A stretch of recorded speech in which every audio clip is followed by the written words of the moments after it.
The Ferris wheels and food vendors have cleared out from the Blueberry Festival, but we think we've got a pretty good thrill ride for you tonight here at the Rock Pile in Plymouth as number 9 Plymouth entertains number 10 Northridge on the 46th game of the week. And how you doing, everybody? Between my Hall of Fame partners, Bob Nagel and Bo Hunt, it's Chuck Freeby, and it's great to have you with us for what we think will be an exciting night of football on TV 46. The Northridge Raiders, you know, Bob, we hear this word culture used a lot in sports these days, but Tom Wagaman has changed the culture in Northridge. He's made Friday nights fun. He really has, and Chuck, you know, you mentioned that both teams are ranked. They're also both in the Northern Lakes Conference, and that means that tonight it's so important. They're both 1-0, and again, as you said about Northridge, they've changed the culture. They've got kids working hard in the offseason, they're lifting weights, and you got some size to go with it. You got a running back. I'll tell you what, Cade Lacey's an impressive-looking running back, and Evelyn throws the ball just fine. This could be a good game for both teams. But if you think Tom Wagaman's not concerned about making the trip to Plymouth, oh, you'd be wrong. Oh, you're not kidding. I mean, they are the epitome as far as when you talk about coming to Plymouth and playing a Plymouth team, with John Barron coach team, it's going to be physical. And so that is the biggest key, is this: we just got to come out and play that kind of brand football. We got to match it. And again, it's going to come back to then who's going to, if it is even on those two regards, then what's going to happen with those special plays and then the turnovers, we've got to limit. While Northridge is 3-0, Plymouth comes in with a record of 2-1, and John Barron has completely changed the way he's doing things. He's playing music at practice, and more importantly, he's throwing the football around. Yeah, they've got a nice RPO going, run pass option, where they get a lot of opportunities with his son at quarterback. They've got a young man named Winkle who's been outstanding for them. They do have a couple of injuries. You know, Van Loo is out, Davis is out. At this point of the season, you're just hoping you get Davis back at least. And so they're working through the problem. That's part of everybody's forecast. But I'll tell you what, John Barron is so excited about tonight. He's so excited about the weather, the conditions. Everything's great for high school football tonight. It really is. It always has meaning every time we play these guys. It's always a physical game. To me, it's epitome of what our conference is all about. Being a part of the Northern Lakes Conference is something that we're all very proud of. I know all the coaches are in the community. So yeah, it'll be a good one. This has become, Bo Hunt, a pretty good rivalry in the Northern Lake Conference. And one thing that seemed unfathomable maybe a decade ago, Northridge has won 3 straight. How much of a chip on the shoulder is it for the Rockies? How much confidence does it give the Raiders? Well, I think I'll start with Northridge first. They definitely have to have a lot of confidence coming in this game. These seniors want to walk off this field 4-0 against the Rockies. They have the confidence, they have the stigma, they have that culture that we talked about to come in this with a lot of confidence. On the Plymouth side, I guarantee you there's a bunch of older brothers that have played in this rivalry that are talking to their younger brothers saying, you cannot go 0-4 against Northridge. And so I think there's been a lot of talk at home, a lot of talk in the hallways, a lot of phone calls with relatives and everything about this game, and definitely have a lot of confidence on the Plymouth side as well not to lose this game. The winner comes out of here 2-0. The loser comes out of here bruised, and that's more than just egos. We've got the keys to win coming up on our pregame coverage next on 46.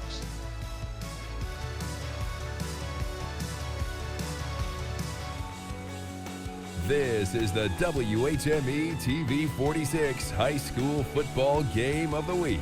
Brought to you by South Bend Orthopedics, Teachers Credit Union, Bill's Heating, Jordan Automotive Group, IU South Bend, Electrical Workers Local 153, Crown Trophy, Imagineering Finishing Technologies, and the IHSAA.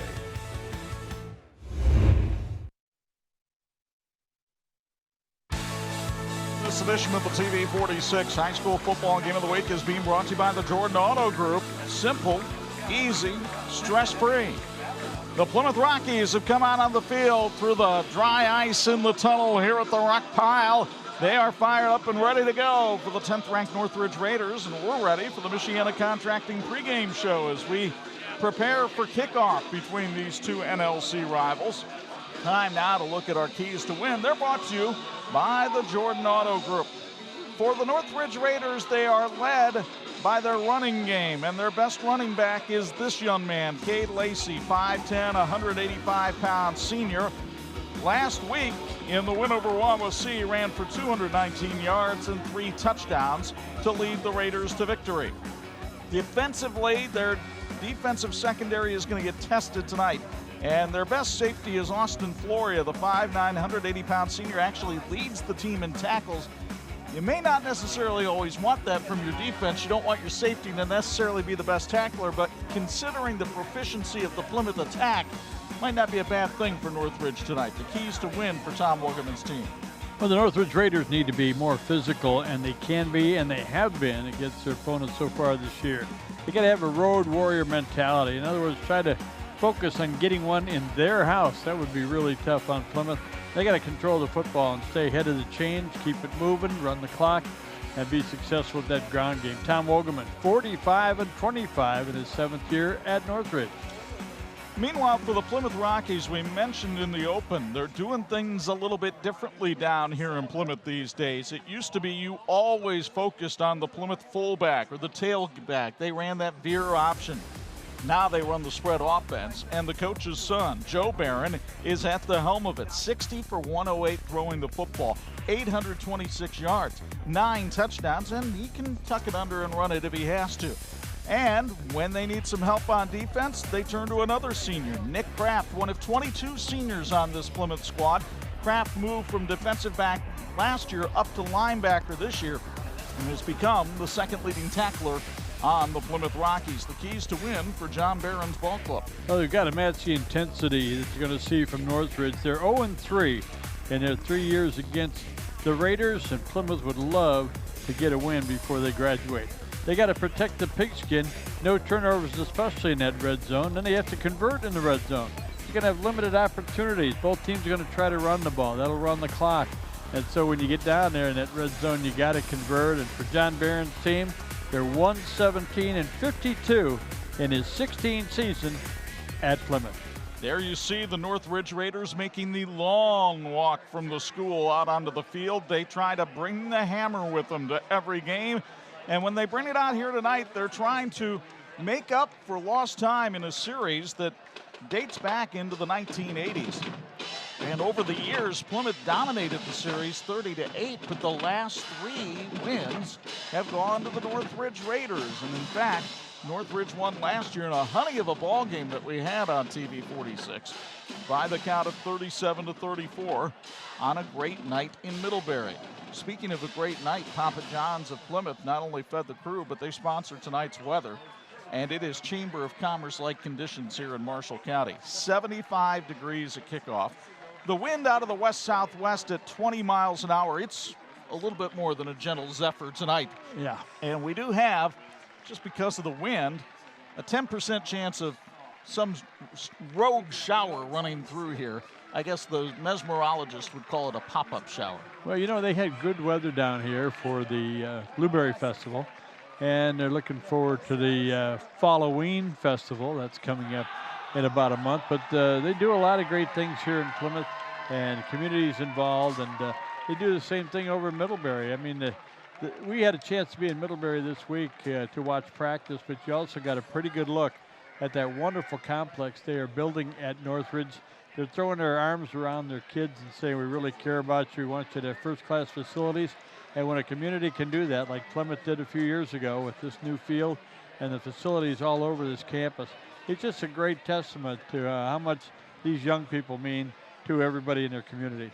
So our pregame show is done. It was brought to you by Michiana Contracting. If you're watching this on the live stream on Facebook, that's courtesy of the Middlebury Community Schools, our Facebook live stream sponsor tonight. Our officials greeting the captains out at midfield. Dave Spencer, coming off a little bit of hip surgery in the offseason, said it hasn't hindered his mobility so much that he can't work, but he will rely heavily on this crew of Mike Rennert, Mike Banashak, Roy White, and John Riddle. And Dave talking to both teams here. He'll line them up in a moment once we get the results of the coin toss. He's got Plymouth turning around and defending the south goal here at the rock pile, and Northridge has won the toss and elected to defer, which means right away we'll get to see one of the most exciting special teams performers in the state of Indiana. His name is Ivan Winkle. And Winkle can take it to the house. He can also get in good field position. And again, the important thing here for Plymouth, whatever you earn, you got to keep it. Don't give it up. Don't turn the ball over.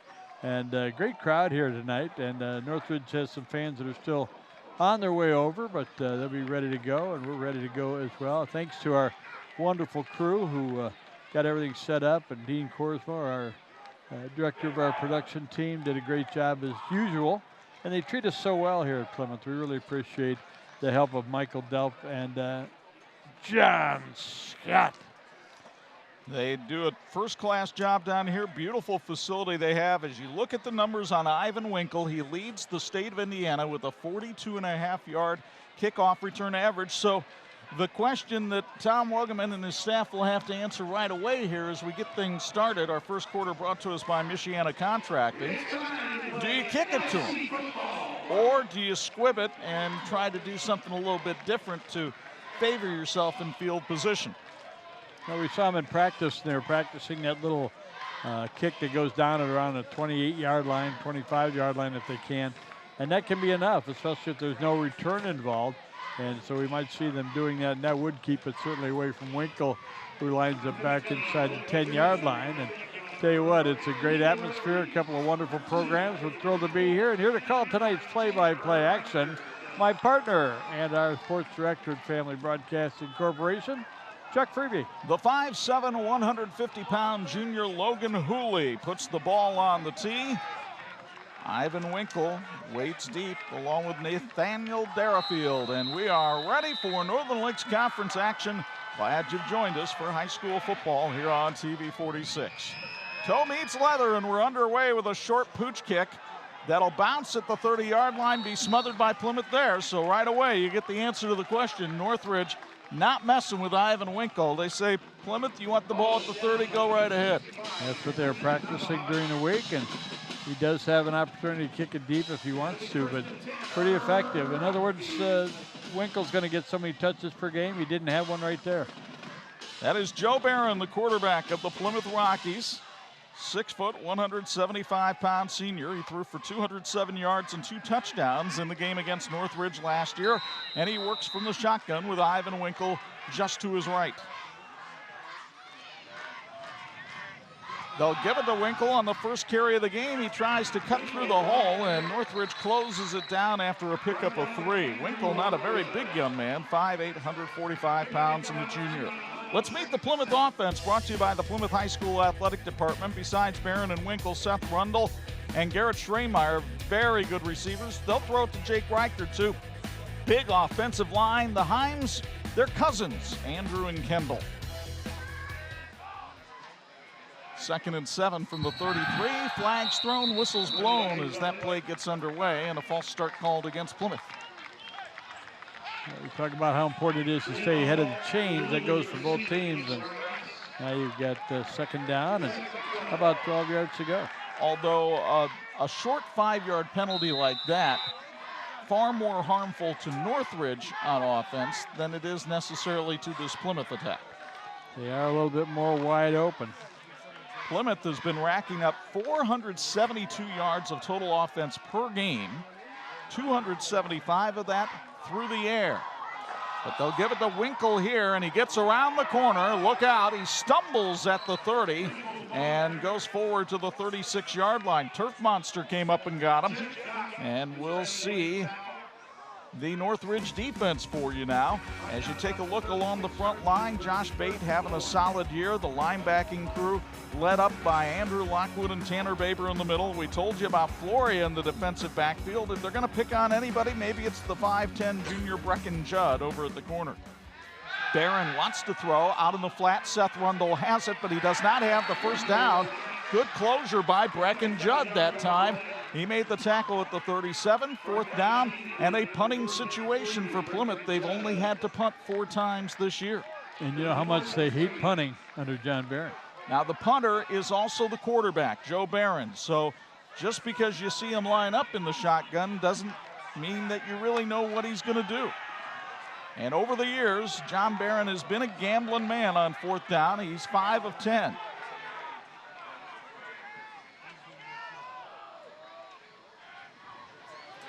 Joe Barron will throw, and he's got the first down and more.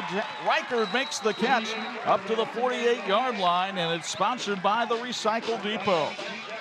Boy, a gutty call by John Barron on 4th and 3 in his own territory. It goes for 11 yards as you get another look from SBO. Perfectly thrown ball to Jake Reichard, his 16th catch of the year. A lot of confidence in that throw. And the catch. Barron from the gun gives it to Ivan Winkle up the middle. He gets hit hard at the 48.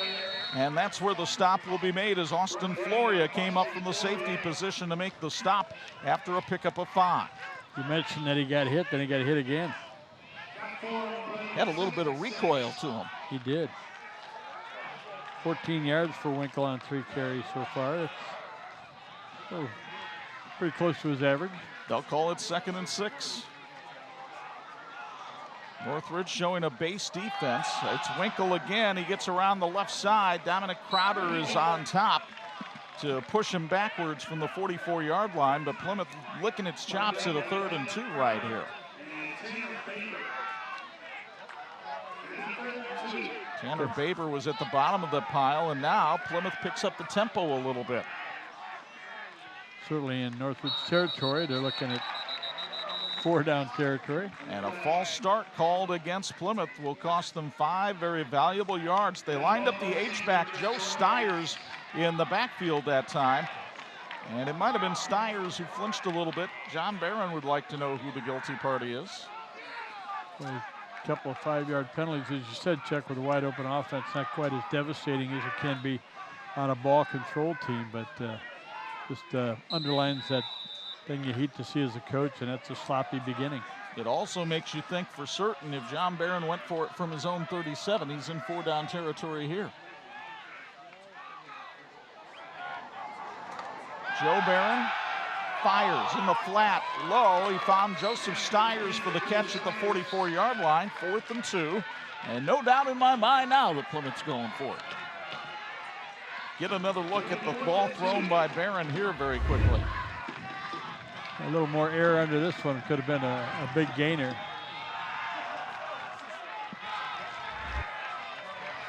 Fourth, they'll call it 3. It's more like 2. Barron rolls right. He's got room to run, but he throws, and he's got his man, Stiers. Lots of green grass in front of him. Touchdown, Plymouth. Joseph Stiers with his first touchdown catch of the year. The 10 TD thrown by Joe Barron. It's sponsored by the Plymouth High School Athletic Department, and Plymouth draws first blood.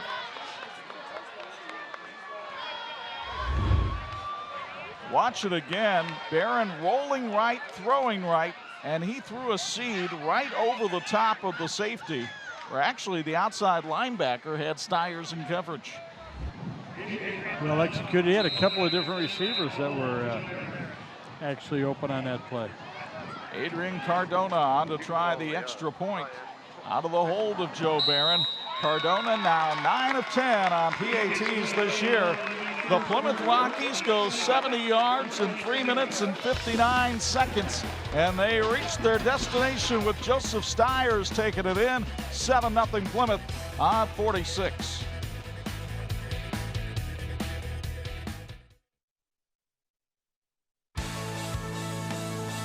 And this edition of the 46th Game of the Week being brought to us by our friends at TCU. Go online to tcunet.com and become a member today.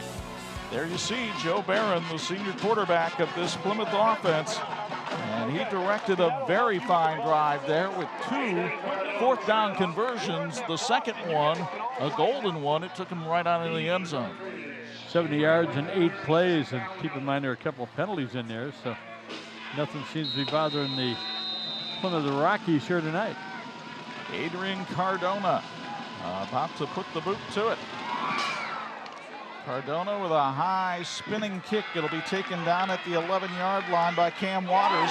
And Waters is taken down quickly at the 23 by Ivan Winkle. Well, we told you he was great on special teams. Normally it's in the return game. But here he does it with the tackle. You'll get another look from South Bend Orthopedics. Dylan Panzica with part of the hit right there as well that depleted Waters at the 24. Clean hit. It looked like it might have been a little questionable at first, but nice job there. Oliver Evler was the quarterback for Northridge the second half of last season after Julius Graber got hurt. And Evler at the controls of this Northridge attack. He will keep it himself, fumble the football, and Plymouth's all over it. A quick recovery by the Plymouth Rockies. Isaac Navahar gets on the loose change. And Plymouth in business at the Northridge 29 as you get another look from SBO. He had a little bit of running room, but never had the ball secured, and he got whacked up pretty good. We talked about turnovers being a huge key in this game. Plymouth forces the first one here. Let's see if Plymouth tries to go with a quick strike right away.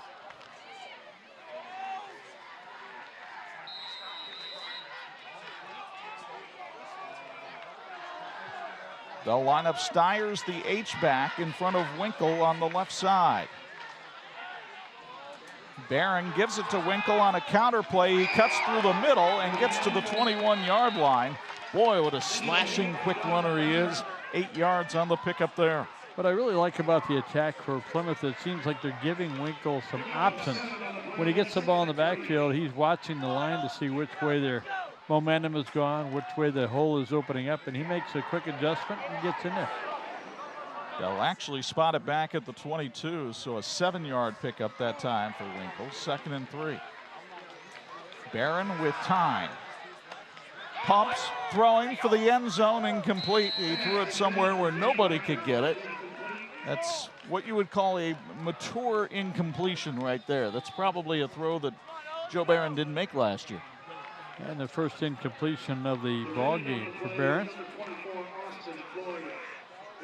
It is 3rd and 3. In fact, Joe Barron, I asked him one of the differences between his junior and senior year. He says, I've grown up. I'm a senior now. I have to be a leader on this team. He hands it to Ivan Winkle here, and Winkle is leading in the ground game. He takes it to the 15 for a first down, sponsored by Recycle Depot, and Plymouth is in the red zone.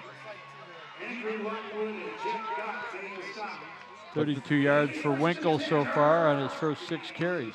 This is an area of the field where the Rockies have bogged down a little bit this year. They have been in the red zone 5 times this season and come away with no points. So it's Barron pitching to Winkle on the outside. Winkle cuts it back and takes it to the 7-yard line. A pickup of 8 on the play for Ivan Winkle. Winkle was not in the plans to be a running back at the beginning of the season, but with the injuries to Blake Davis and Cam DeLue, he has had to fill in. Last week on his first carry as a Plymouth running back, he took it 80 yards against Warsaw. Barron took a shot there, but had got rid of the ball already. 2nd and short, Barron heaving for the end zone, incomplete. He wanted to get it into the hands of Jake Reichert, but he also threw it into double coverage, and Jet Gott nearly had the interception back there. Folks, don't settle for another boring meal. Get a Papa John's pizza delivered now. Papa John's of Plymouth has a large works or meats pizza for just $12. Get in the Papa John's reward program. Find out more at papajohns.com. 3rd and short, Winkle bottled in the backfield, and he's hit for a loss of 2. Zach Howie was there almost immediately to make the hit. It'll be 4th and 5, and again, the red zone difficulties for the Rockies. Well, sometimes you almost feel like you expect it once you've been involved with it or victimized by it, but Plymouth with 10 yards to go for a score. So they'll ask Adrian Cardone to come on. He's 2 of 3 in field goals this year. This will be a simple 27-yarder out of the hold of Joe Barron. The snap is clean. The kick is a line drive, and it is no good. He hooked it to the left. The 6th time this season the Plymouth Rockies have gone into the red zone and failed to score, and Northridge staves off the turnover and stays just down by 7. And they got to feel like they dodged the bullet right there. And so they get the ball at the 20-yard line, 1st and 10. Actually, about where they began their first drive, it's 23. We'll check out the Northridge offense after this first down play. We barely got a chance to meet them the last time they hit the field. They fumbled on the first play from scrimmage. Cade Lacey and Dominic Crowder, the backs flanking the quarterback Oliver Evler. And it's Lacey taking the handoff right up the middle, and he's met by a wall of red that time as Andrew Himes was there to make the stop near the line of scrimmage. Here's the Northridge offense for you tonight. Besides Lacey and Crowder, the favorite receiver this year has been Brecken Juddy. Has 4 touchdown catches. Great size at the tackle spots. And yes, they're brothers, Ebe and Omar Coucha. Lacey's first carry picks up a yard. You can bet Plymouth is going to be watching out for number 22 all night long. So Oliver Evler steps up, throws, and it's almost intercepted.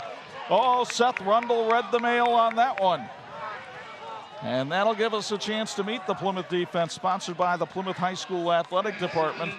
You'll see along the front line the Himes cousins again. In that middle linebacker spot is Daniel Bacon, the leader in tackles on the team. Rundle nearly had a pick right there. Ivan Winkle has had 2 this season. It's 3rd and 9. And a timeout is called by the officials. I think they just wanted to reset the play clock. You see the indication by the back judge holding his palm up and pumping it. 3 receivers, now 4 receivers to the right of Oliver Evler, but it's Cade Lacey up the middle. He crashes for 8 yards up to the 29-yard line. And it's going to be a yard short of the first down, 4th and 1, and a big decision for Tom Wogelman right here. He's sending out the punting unit. I'm going to say you just dodged the bullet. You want to make sure you don't give him any more ammunition, so to speak. And a stop on 4th down would be almost like another turnover. Now, I said he's sending out the punting unit. Logan Hooley, the punter, was slow to get on the field. He stands back at his 15. Ivan Winkle waits for the punt. You see him there at the 40. Fake punt. Here comes Crowder. Can he get to the 30? He did. He fell backwards to the 32-yard line. Well, Tom Wogelman indicated when we went to practice Monday he might have something in the bag for special teams, and he uses it there. Crowder, a 3-yard carry, and it's sponsored by Weston Warren Gallery and Grill. Watch it again. Crowder, you didn't see him there, but by the time you do look at the effort here, he got pulled backwards by his own man, which is legal now. It is, and a big play there for Tom Wogelman. And again, these games mean so much to these coaches. Nobody's saving anything. Evler hands it off to Crowder, moving forward that time, and Daniel Bacon sticks him right at the 33-yard line. Bacon, 6'3", 200, and a junior. Folks, think Pyramid Equipment for your snowplow needs. Sales, services, and installations of residential and commercial-grade snowplows, parts, and salt spreaders. Pyramid offers military, police, and firemen's discounts. Find us at PyramidEquipmentInc.com. PyramidEquipmentInc.com. 2nd and 8. 2 receivers off to the left of Evler as you see him up at the top of your screen. Man in motion, but they give to Lacey up the middle. That didn't fool anybody on this Plymouth squad. Cade Lacey brought down at the 34-yard line, maybe got a yard on the play. Stiers and Diego Garcia in on the stop. Garcia, a 3-sport athlete here at Plymouth. He's a wrestler and a baseball player. One thing you know about the Northridge Raiders, Chuck, and we were so impressed with Cade Lacey and his physical stature and ability to run the football. They are going to need other heroes tonight if they're going to get a win against Plymouth.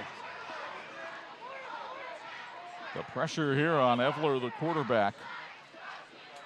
Evler runs forward, kept it himself, and again, nobody fooled. Isaac Navahar has had a big first quarter.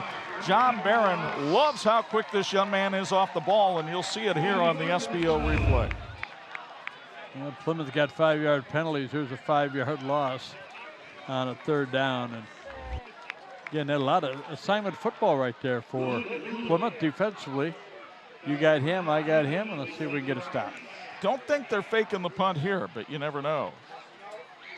Cooley with the boot. Winkle from the 41. And he is brought down right away by Tanner Baber, right where he caught it. Good special teams coverage by Northridge. Imagineering Finishing Technologies is celebrating 60 years as the industry knowledge source for metal finishing solutions.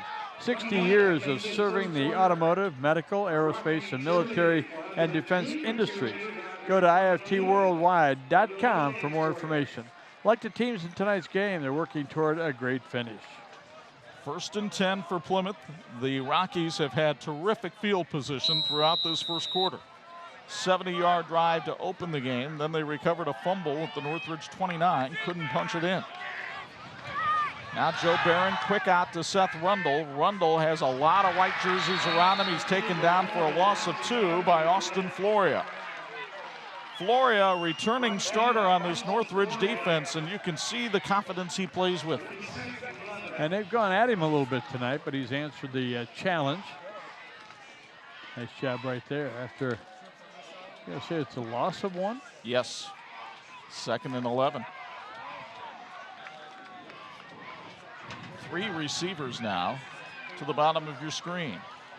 Let's see if Barron goes that way. He will. With time, fires. Jake Reichert the catch at the 49-yard line, and he goes forward for the first down, sponsored by Recycle Depot at the 48. Reichert, better known around these parts as a basketball player, perhaps the best one coming back on Ryan Bale's team this year. But he told John Barron right after the fall moratorium was over, he wanted to come out for football, and that's exactly what he's done. Nice pick up on the play of 12 yards. 1st and 10 from the 48, waning seconds of period number 1. Reverse was going to be the play, but a flag thrown for a false start. McDonald Physical Therapy is proud to have Michiana's top physical therapists, known for quality of care and patient focus. Remember McDonald Physical Therapy. Therapy when you need to get back in the game. 3 penalties, 15 yards so far for the Plymouth Rockies. Barron gets the play from the sidelines.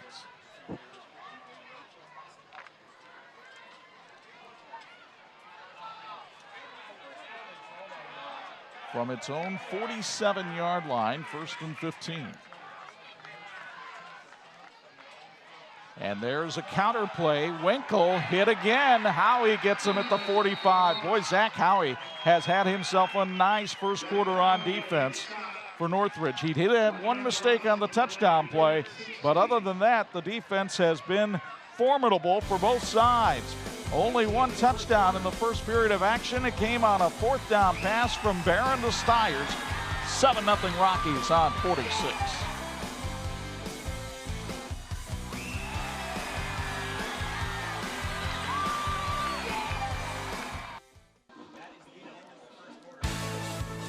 This edition of the TV46 High School Football Game of the Week brought to you in part by IU South Bend, fulfilling the promise. We promise you Bills Heating sideline reports. Let's deliver one now with Bo Hunt. Your thoughts on the first? A lot of offense from Plymouth. Didn't get to see a whole lot from Northridge because Plymouth was running the ball and passing the ball so well. Very different look Plymouth team than we've seen in the past. Really spreading it out, really using the shotgun a lot more, throwing a lot more passes. But you can see why this offense is very effective because they have a lot of weapons. I like Ivan Winkle in the backfield. He shows that ability to not only have that speed, but he definitely has the ability to juke some guys and run over some guys. He's not afraid of physicality, that's for sure, guys. I'm curious, though, Bo, while I've got you 5'6" and 145, can he take the pounding of being the only back in this backfield? Yeah, I think the biggest thing that he has is he has basically the no fear factor out there. So he's going to go, he's going to run. He has no fear of running into anybody or taking that beating. I really think he can carry the ball 25, 30 times a game. And Barron can go deep, and Garrett Schremeyer is there for the catch. Schreemeyer's 21st grab of the year is good for a first down, sponsored by Recycle Depot. And it's a 39-yard pickup on the play as you get another look from South Bend Orthopedics. He was wide open. 6 out of 8 now on the night for 107 yards for Barron throwing the ball. Schremeyer is one guy you just cannot let get behind you. He's the biggest weapon in a wide open arsenal of Plymouth Rockies. Oh, Rundell got off to a running start that time, which is great if it's the Canadian Football League, but we're not in Canada. We know the national anthem up there, but we're not there. But Chuck, that's 2 plays of around 40 yards in this ball game. And when you look at the total offense in that first quarter, you say, well, how big were the big plays? Well, they're pretty impressive, and give credit to Plymouth. They're off to a good start offensively. And they had the ball for 7:57 in that first quarter. Well, and that's interesting, too, because over the first 3 games, Northridge has been averaging holding the ball 7.5 minutes more than their opponents. So that's a big switch in time of possession. Barron throwing for Reichard by the goal line. He's got it for a first down by the 2-yard line. It's sponsored by Recycle Depot. And Jake Reichard has been the favorite target of Joe Barron here tonight. 15-yard pickup on the play as Reichard catches it right in front of a diving Northridge defender. 122 yards out through the air. And Chuck, I love the patience we're seeing from Barron. Winkle to the end zone, touchdown Plymouth. It's sponsored by the Plymouth High School Athletic Department. Joe Barron's arm does most of the work. Ivan Winkle cashes it in, his second rushing touchdown of the year, and the Rockies extend the lead to 13-0 as you see it from South Bend Orthopedics. Good block by Quentin Crawford that time to open up some room. He did a pretty good second effort as well, no problem.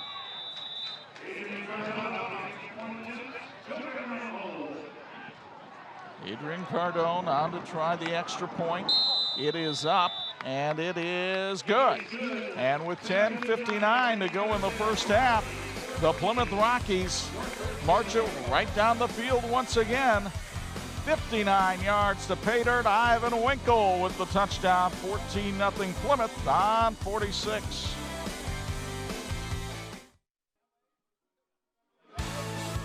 This edition of the TV 46 High School Football Game of the Week brought to you by South Bend Orthopedics, the team physician for the University of Notre Dame since 1947. Folks, Middlebury Community Schools, the top achieving school district. Middlebury Community Schools, where achievement and innovation are hallmarks of a great education. Very proud of what they're doing in Middlebury, the Middlebury Community School Corporation. Right now, though, their high school, Northridge, trailing Plymouth by a count of 14-0 early in the second quarter. Adrian Cardone's squib kick taken at the 27-yard line. And a short return upfield to the 35. I believe that was Zach Howie again on the return. Well, there's some popping going on, isn't there? Colin Rumler was the return man there, 30-35. And so they spotted at the 34-yard line, and it'll be 1st and 10. And Oliver Evler, who last year took over, and we saw him against Northwood throw for 244 yards. He's going to have to put some numbers up tonight, it looks like, because Plymouth is geared towards this running game right now.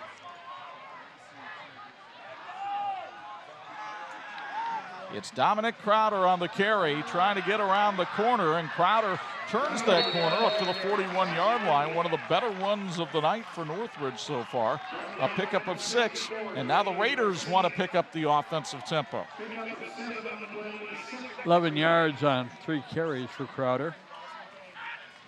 Crowder had a nice game against St. Joe in week 2. He ran for 158 yards in the win over the Indians. It's Cade Lacey this time. Lacey cut it back against the grain, then uses those strong legs to take to the 46 for a first down, sponsored by West on Warren Gallery and Grill.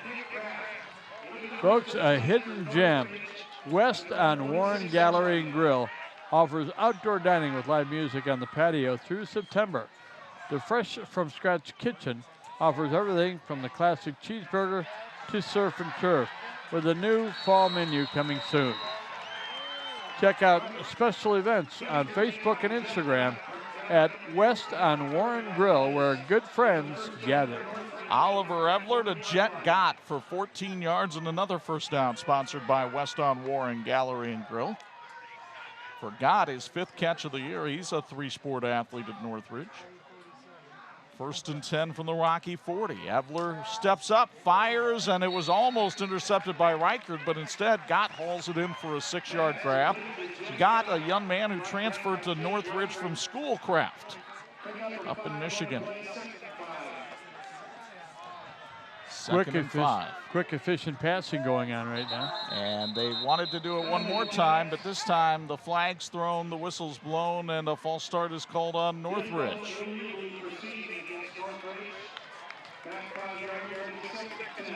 First penalty of the night against Northridge. It'll cost them 5, by the way, thanks to the Middlebury Community Schools tonight, our sponsor of our Facebook live stream. Hopefully we'll have a chance at some point to check out your comments that you're making as you watch the live stream tonight.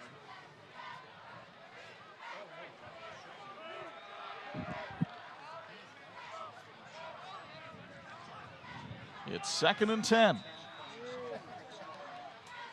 Evler hands it off. Crowder with blockers in front. Crowder up the middle. Crowder for a first down or close to it. The line judge comes in and spots it shy of the 30-yard line. So they'll be a little bit short of the chains. But take another look, and some nice blocking up front by Cade Lacey as he took Dylan Panzica right out of the way. 3rd and short. Evler wants to throw. Hit as he throws, but Gott makes the catch. And oh my God, he's out of bounds at the 20-yard line. Took a shot. He knew it was coming. First down sponsored by West on Warren Gallery and Grill. Jet Gott with a nice grab right in front of Seth Rundle, who hauled him down. Evler steps, fires. It's tipped and still caught by Gott up at the 17-yard line. I believe that's his 4th catch of the drive. He only had 4 catches all season coming into the game. Give him 3 yards on that completion. Good tip at the line of scrimmage, but Gott with good reflexes. Evler hands it off. Now it's Cade Lacey. And you can see the adjustments being made here by Northridge to kind of get a little bit different balance to its offense here. Keep in mind they had a turnover early in the ball game. Plymouth wasn't able to score. They're down 14 now. They get on the board here. It makes it what we thought it would be, and that's a really good game. 3rd and 3. Evler gives it to Crowder. He bangs up the middle to the 5-yard line. Nick Kraft on the tackle, but not before a Northridge first down sponsored by West on Warren Gallery and Grill. It's 1st and goal for the Raiders. Folks at Plymouth High School, they're working hard to create a championship culture both in and out of the classroom. They want to build their student athletes foundation on unselfishness, kindness, empathy, work ethic, and self-control. Evler to Crowder. No, Evler kept it himself and gets taken off his pins at the 3-yard line. Evler did a good job to hold on to that ball as he got submarined by Ivan Winkle. Plymouth High School with 2 consecutive year winnings of the IHSA Championship Together banner. 4 consecutive years winner of IHSA School Sportsmanship Award. Their motto, we are Big Red. Cade Lacey dragged down at the 1-yard line. It was Andrew Himes who wrapped him up along with Ivan Winkle. And so it's 3rd and goal. And they'll spot it down at the 1-yard line. And here's where you take a look at that big Northridge offensive line. You got Rent Addis, the 275-pound tackle on one side. Omar Coucha, 235 on the other. Who are you going to run it behind? Evler's going to get right up under center. Evler pitches to Lacey. Big hole to the end zone. Touchdown, Northridge. Cade Lacey powers it in from a yard out for his 7th touchdown of the year. And Northridge answers the Plymouth touchdown drive with one of its own, and you get another look from SBO. look at that seam they gave him, but Lacey didn't run to the seam. He ran right to the tackler. Still bolted in. 11-play drive, Chuck, and pretty impressive. He used up not only a lot of yardage, but a lot of time. Cam Graber puts it in underneath the arms of Kendall Himes and up and good. And with 6:22 to go before halftime, Northridge has fired its first salvo tonight. They're back in it, trailing Plymouth by 7 on 46.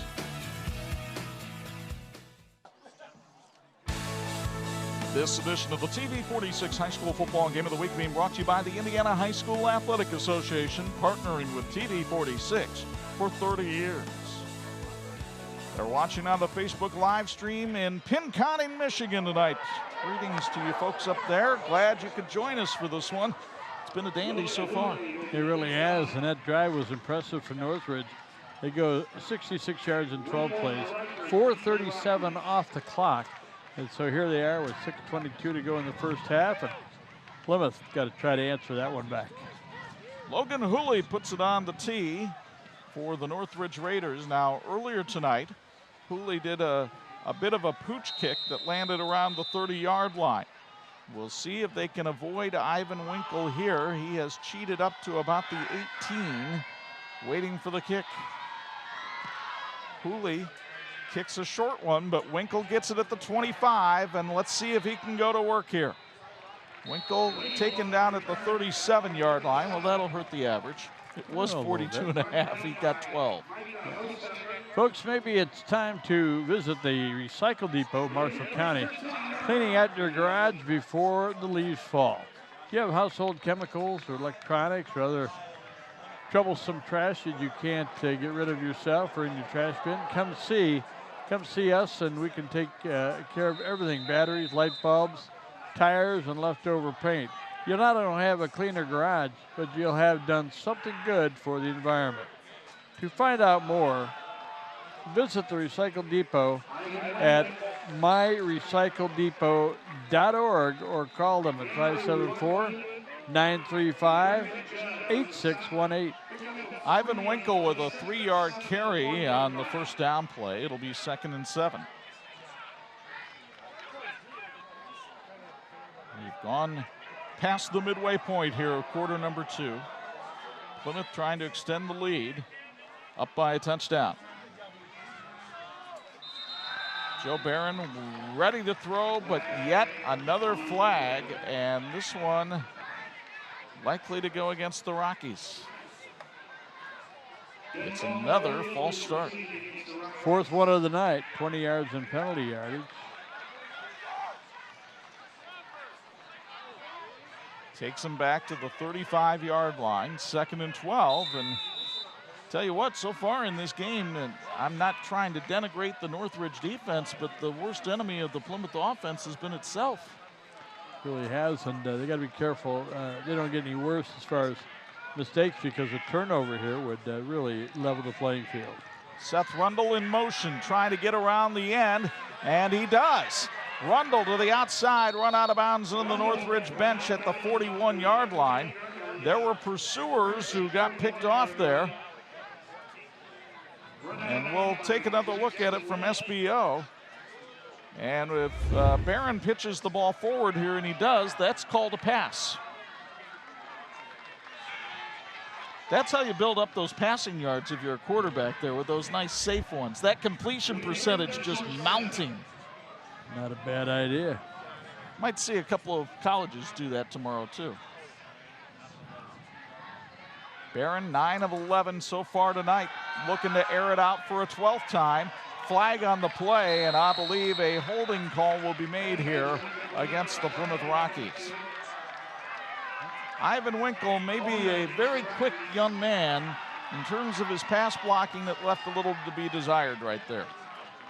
Folks, Bennington, the world's premier luxury pontoon boat manufacturer, was founded in 1997 by a small group of industry veterans.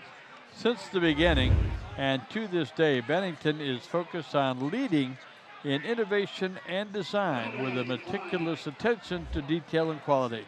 They have a relentless focus on customer satisfaction to ultimately deliver the pinnacle of boating excellence. your next boat should be a Bennington. Well, the penalty is declined. That sets up a 4th down. Joe Barron, as we mentioned before, is the punter for the Plymouth Rockies. But it's tough to say what he is going to do here in this 4th and 7 situation.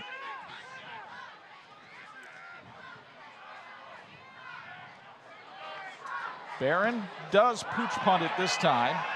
Northridge will get away from it, and they'll get really good field position down at their own 41-yard line. That was only a 17-yard punt by Joe Barron.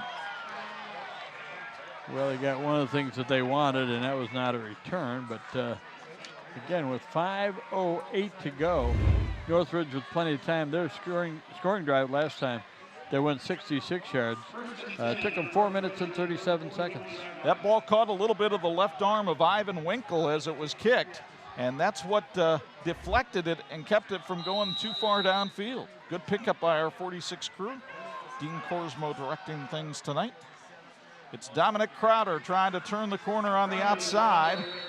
Crowder taken down by Nick Kraft after a pickup of 3 on the play. And Crowder has done a nice job helping spell Cade Lacey in the backfield.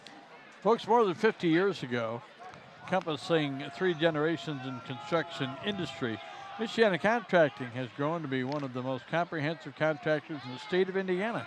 They have the resources and the experience to handle a project from beginning to end and every aspect in between. That's Michiana Contracting in Plymouth.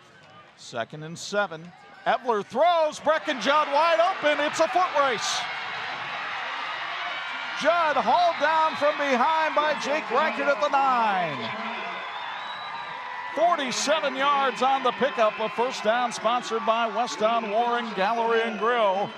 And Judd, the most dangerous of the Northridge receivers, found a seam. And for Plymouth, they're thankful for the speed of Jake Reichert to haul him down. 1st and goal from the 10. It's Cade Lacey. It's Lacey down to the 5. Plymouth trying to tackle the ball that time. Joseph Stiers in on the stop. Stiers with a 3.994 GPA. You'll meet him at halftime. One of our R&B Car Company halftime report. TCU Student Athletes of the Week. 2nd and goal from the 5. Evler throws. Did he hang on? Incomplete. They were looking for Jack Gott in the end zone, and he couldn't put it away. I like the play call. They isolated one-on-one. Not a badly thrown ball, but just a little bit behind the receiver. And Jake Reichert did a nice job coming in from behind. Reichert's been the eraser here for Plymouth. Twice he saved a touchdown on this drive. Big down right here for the Raiders. 3rd and goal from the 5. Evler fakes the handoff, throws a little too high for Gott. Good coverage on the play by Seth Rundle. 4th down. What's Tom Wagaman going to do here? A field goal or go for it on 4th and goal? While he figures it out, we'll tell you that we want to give our thanks to the team from St. Andrews Products for making our crew look great tonight. They can do the same for your school or corporation. Call them at 800-628-9922 or reach them by email at sales@standrewscorp.com. Your expectations become our standards, and our answer is always yes. Now, what's the question? Tom Wogeman standing over by the official, which gives me the thought that he's going to take a timeout right here, and he does with 3:37 to go, 1st half. Who else helping sponsor our broadcast tonight? Our great team from TCU that'll bring you our student athletes coming up here at halftime. Teachers Credit Union understands the importance of growing your future. Whether you're growing your family, your square footage, or your business, Teachers Credit Union is here for you with financial solutions that will help you succeed. Visit tcunet.com to start growing your future. Do it today. Federally insured by the NCUA. They are an equal housing opportunity lender. Next week on the Game of the Week, we go into the NIC South. Back-to-back big games in the division for the Marion Knights. They've got Riley tonight, and next week they go to Bill Sharp Stadium to take on the Jimtown Jimmies. Just the 2nd game that the Jimmies will play in their new facility with the field turf. Looking forward to seeing Mike Campbell's team. We didn't have him on last year. they'll be excited in Boggo Township for a visit from the Knights. And how about the job that Bill Sharp's doing? Since they named the field after him, he's volunteered to cut the grass on a weekly basis. Now that they have field turf, yes. Exactly. So Cam Graber has come out to line up for a field goal attempt out of the hold of Logan Hooley. It will be a 22-yard attempt if they should kick it. They do kick it. The kick is up, and it is good. Graber now 2 for 4 in field goals this year, and Northridge has cut the gap to 14-10. Folks, get back in the game with South Bend Orthopedics, team physicians for the University of Notre Dame since 1947. Well, we saw Graber kick quite a bit Monday in practice. They worked on special teams a lot. He boots it high and end over end right through the pipes that time, and you see more and more of these soccer kids participating in football. In fact, both these teams tonight are basically renting players from the soccer team. And the nice thing is they get done with their work with the football team. They put on their long socks and their shin pads, and they run over to soccer practice. So Logan Hooley will come back out to do the kicking here for Northridge. The Raiders fell behind in this one, 14-0. They've scored 10 straight to make it a ball game. Northridge 3-0 after wins over Adams, St. Joe, and Wawasee. Plymouth lost on opening night to East Noble in a game that John Barron says they still should have won 3 weeks later. Yeah. And then they turned around and beat Kokomo, and then they went to Warsaw last week and beat the Tigers, and that's the one that got everybody's attention. It sure did. The Tigers been playing very well. Let's see if Winkle gets his hands on this kickoff return. Well, again, he's cheating upfield on the right side. Did he cheat far enough? Winkle will let somebody else take it. That's Stiers, and Stiers gets to the outside, and Logan Hooley, the kicker, has to bring him down at the 46. Now, Hooley's also a defensive back, so it's not like you have somebody that's not a football player out there making the tackle, but still an impressive stop. Not a bad idea to get somebody else's hands on the football. Winkle is very special on kick returns, but if they're always looking for Winkle and somebody else comes up with it, that's a pretty good opportunity. So now Plymouth with all of its timeouts remaining and 3:23 on the clock. Plenty of time to work with from its own 46. Barron wants to throw. Heaves it down the field, and it's over the head of Seth Rundle and out of bounds. Austin Floria had the coverage on the play. Folks, we'd like to thank Papa John's Pizza Plymouth for feeding our production crew tonight with great pizza. Papa John's Pizza, better ingredients, better pizza. It's always good stuff. It really is. So it'll be 2nd and 10.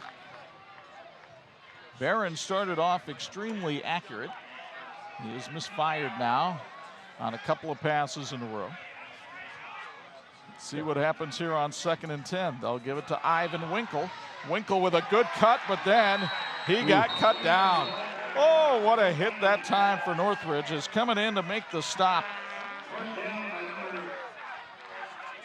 Well, we don't have a 63 on our roster. It's right on the front of his jersey. Holy cow. But he tattooed, I'm going to say that's Josh Bate. Josh Bate, who normally wears 55, is wearing 63 tonight. And he made the hit. So it's 3rd and 10. Roll out by Barron. He throws. Seth Rundle couldn't haul it in. Floria was right in his kitchen. 4th down, a quick 3 and out, and now Northridge will have time to work with some field position. I say, Chuck, I was a little surprised that Northridge didn't use a timeout after the running play, because there are 2 incomplete passes in that 3-play drive, which stopped the clock. And here's the Northridge Raiders now going to get their hands on the ball with 2.5 plus to go here in the first half. Remember, Barron only had a 17-yard punt the last time. Northridge doesn't really believe he's going to kick. Jet Gott is not really deep as a deep man, standing at his own 40. Now Gott backpedaling as Barron does kick it and kick it past him. The ball will go out of bounds down inside the 5 at the 3. What a job by Joe Barron A beautiful kick that time. 51 yards, no return, and he puts Northridge back in the shadow of its own goalpost. Well, you look at maybe the top 5 plays in the first half. That's got to be one of them right there. It certainly helps stem the momentum that Northridge has been able to build here in the second quarter. With almost 11 minutes left in the first half, Northridge was down by 14. They now trail by 4, but they do have one fumble already tonight, and they've got to be really careful back here. Evler hands it off. That's Dominic Crowder carrying the football in 2 arms and picking up about 4 yards on the play. Crowder, a powerfully built young man, 5'11", 215 pounds. By the way, an update from Rice Field. Elkhart Central beating Benton Harbor 27-0 tonight. Not much of a surprise there. Elkhart Central, I think, is on their way. The city of Elkhart's on their way to having a real solid football program, especially next year with the consolidation. Blazers will find the competition will be tough, though, in the NIC North this year. 2nd and 6. Evler bleeding some time off the play clock here. And he'll hand it off again. Crowder secures the football, takes it up to the 11. 3rd and 2, and Plymouth wants to use one of its timeouts here, hoping they can force Northridge into a punting situation on this 3rd down play. Folks, think Pyramid Equipment for your snowplow needs, sales, services, and installations of residential and commercial grade snowplows, parts, and salt spreaders. Pyramid offers military, police, and firemen's discounts. Find us at pyramidequipment.com. Saturdays on Pulse FM mean college football, and 2 teams with quarterback questions are on the air tomorrow. Ohio State takes on Indiana. Michael Penix, a game-time decision for Tom Allen. Not sure it's going to make any difference going against the Buckeyes, but we'll see. That's Saturday at noon. And then what about Elijah Sindelar at Purdue? Suffered a concussion last week, been going through the protocol. Jeff Brom doesn't want to tip his hand to Gary Patterson and TCU coming into Ross-Ade for a Saturday night game. Lots of college football for you tomorrow on Pulse FM. Great to have IU and Purdue on our network. Great voices, too. You get Don Fisher, Tim Newton in the fall, and then Fish and Larry Clisby in the winter. Don Fisher, everybody. Minute 32 to go, first half. 14-10 in favor of the Plymouth Rockies. Big 3rd and 2 play here. They give it off to Cade Lacey, and Lacey has the first down, sponsored by West On Warren Gallery and Grill, up to the 20-yard line. Big carry right there. And again, even if you don't wind up getting any points, you've got it out away from your goal line. You just got to protect the football now for a little over a minute. And Northridge will be doing its best to bleed the play clock here. They don't have to snap this ball until less than a minute is left here in the half. 1 turnover in the first half, and really that's the explanation you need to have to find out why Plymouth is ahead. And yet Plymouth didn't cash that turnover in. It did affect the field position. Here's the handoff to Crowder. Crowder being pulled at from behind. Again, keeping the football secure, and takes it up to the 29-yard line. A pickup of 9 on the play for the junior running back. Well, that offensive line for Northridge is really getting a push. And that is a definite change from the way things were in the first quarter of this game when Plymouth was dominating the line of scrimmage. Rockies take another timeout here, which I find intriguing. Plymouth guys look like they could use a breather. The Himes guys are very good football players, but they've been on the field quite a bit. We'll have all the numbers for you at halftime. Time of possession, yardage, and it was all in Plymouth's favor after 1 quarter, but it has come back to fairly even in time of possession. You see Joel Seneke, the offensive coordinator for this Northridge team. His dad, Dennis, used to be a head coach at Northridge. The defense, though, has been a major difference for this team. Last year, Northridge started a lot of sophomores on defense, and it showed. They gave up 26 points a game. Well, those sophomores have now gone into the weight room, and they've done some work And they've only been giving up 16 a game. So Plymouth, you got to be pleased with putting 14 on the board against them in the first half.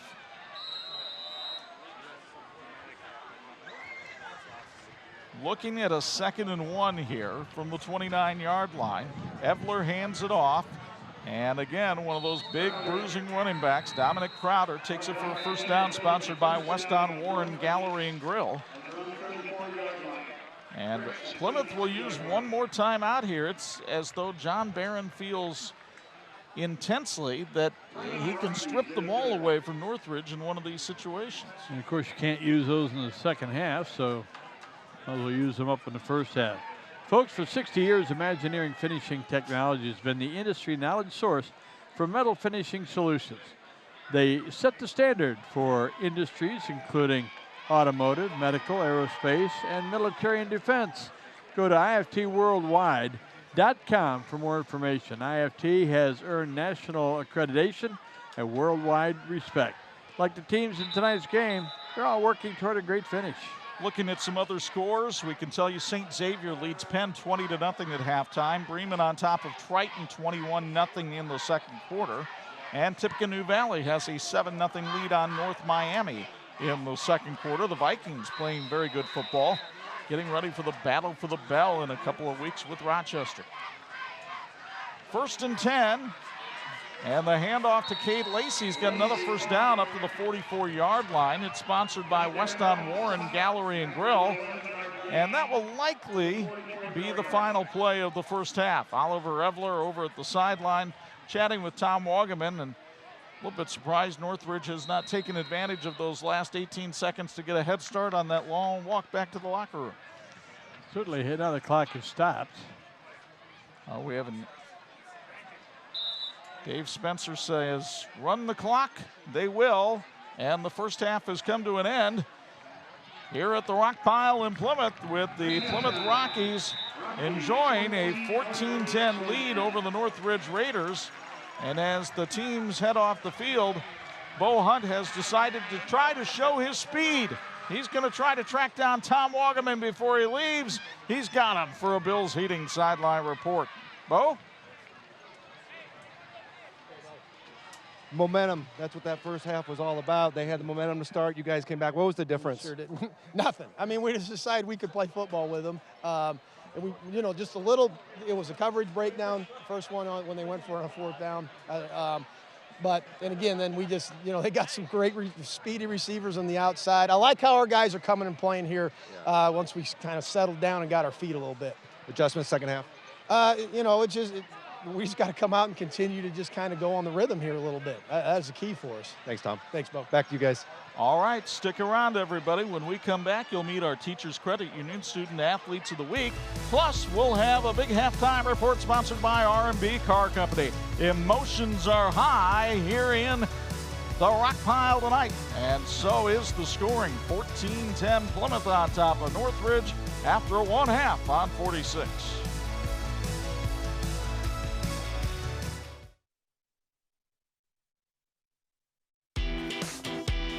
Now we welcome you back to Plymouth High School as we have a chance to honor our Student Athletes of the Week.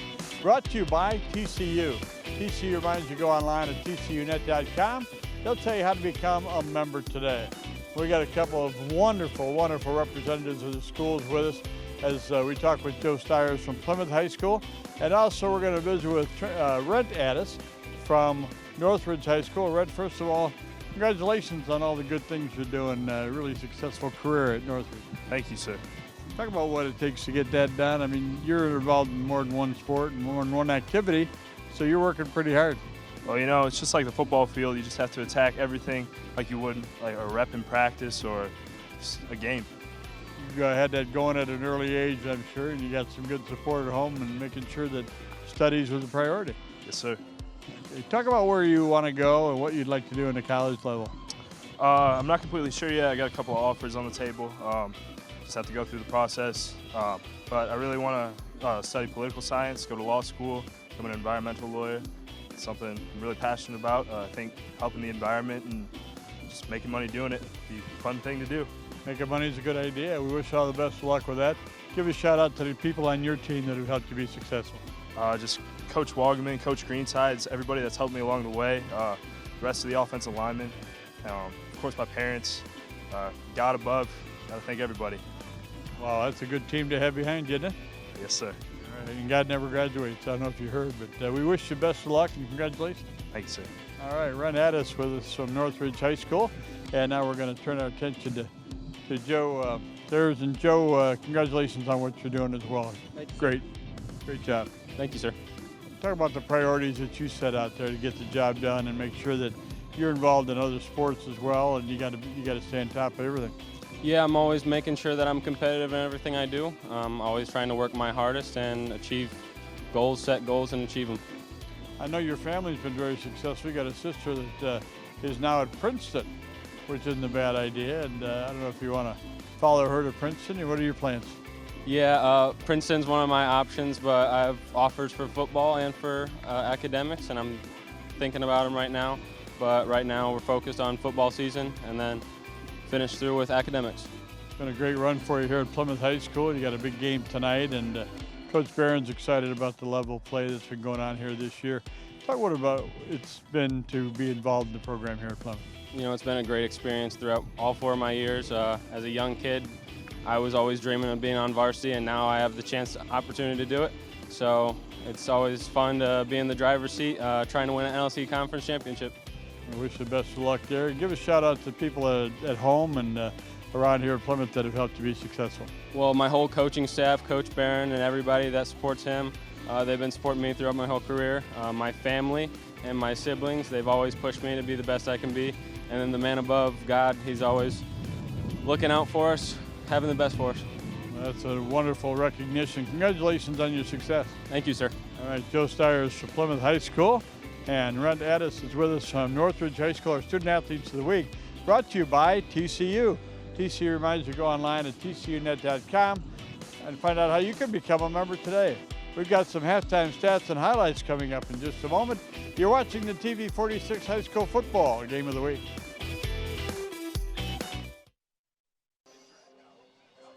And this edition of the TV 46 High School Football Game of the Week being brought to you in part by the electrical workers of Local 153. They're making our community brighter. The Pride of Plymouth entertaining the crowd here at the Rock Pile at halftime. Our halftime report being brought to us by R&B Car Company. 14-10, the Rockies on top of the Northridge Raiders. Chuck and Bob high above the fray tonight and partner a very entertaining first half. Terrific first half, and the Plymouth fans were all fired up in the first quarter, and now they're a little quiet here at halftime because they've seen Tom Wogelman's team come back. Big plays on both sides of the football, but momentum again was putting on a white jersey about 2 minutes into the second quarter, and it fits pretty good right now. They've outscored them 10-0.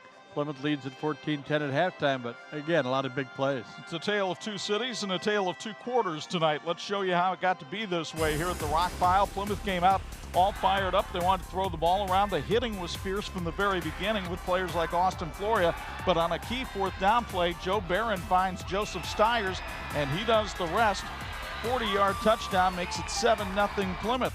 Tom Wogelman didn't like that. He wouldn't like much else in the first quarter. Ivan Winkle powers it in from a yard out. That made it 14-0. Oliver Evler, well, they had problems with turnovers in the first half. He makes one right there.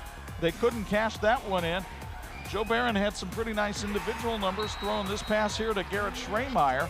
But then in the second quarter, Northridge found its rhythm. Cade Lacey powers it in from a yard out to cap a nice drive. John Barron says, we got to stop him. Well, it was Northridge who was stopping people, and then they would take it down the field one more time, get a Cam Graber field goal from 22 yards. That made it 14-10. That's where we stand at the half, and Northridge in the second quarter was dominant on the line of scrimmage.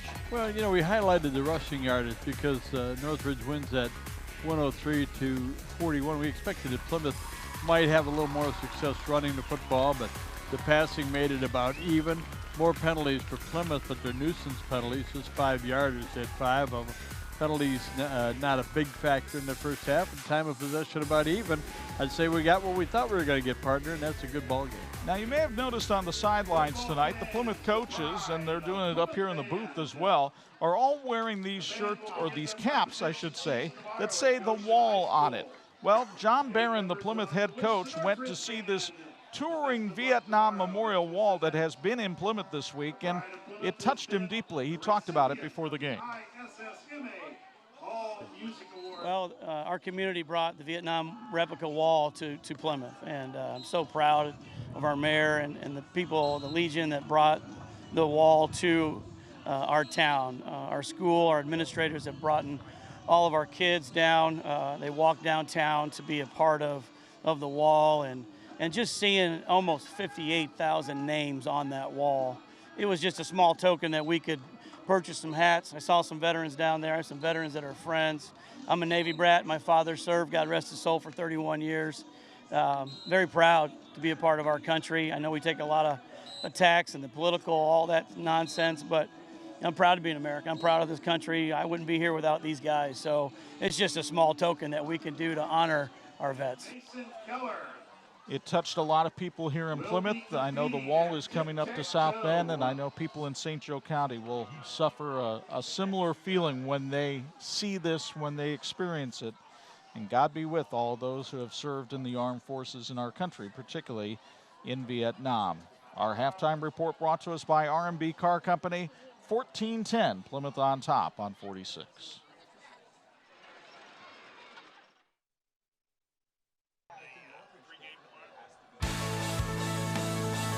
This edition of the TV 46 High School Football Game of the Week is being brought to you by Crown Trophy. They're nationally known, but locally owned. Halftime here at the Rock Pile, 14-10 in favor of Plymouth. You have to think John Barron wasn't too pleased with his team in the second quarter. Let's find out from Bo Hunt with the Bills Heating sideline report.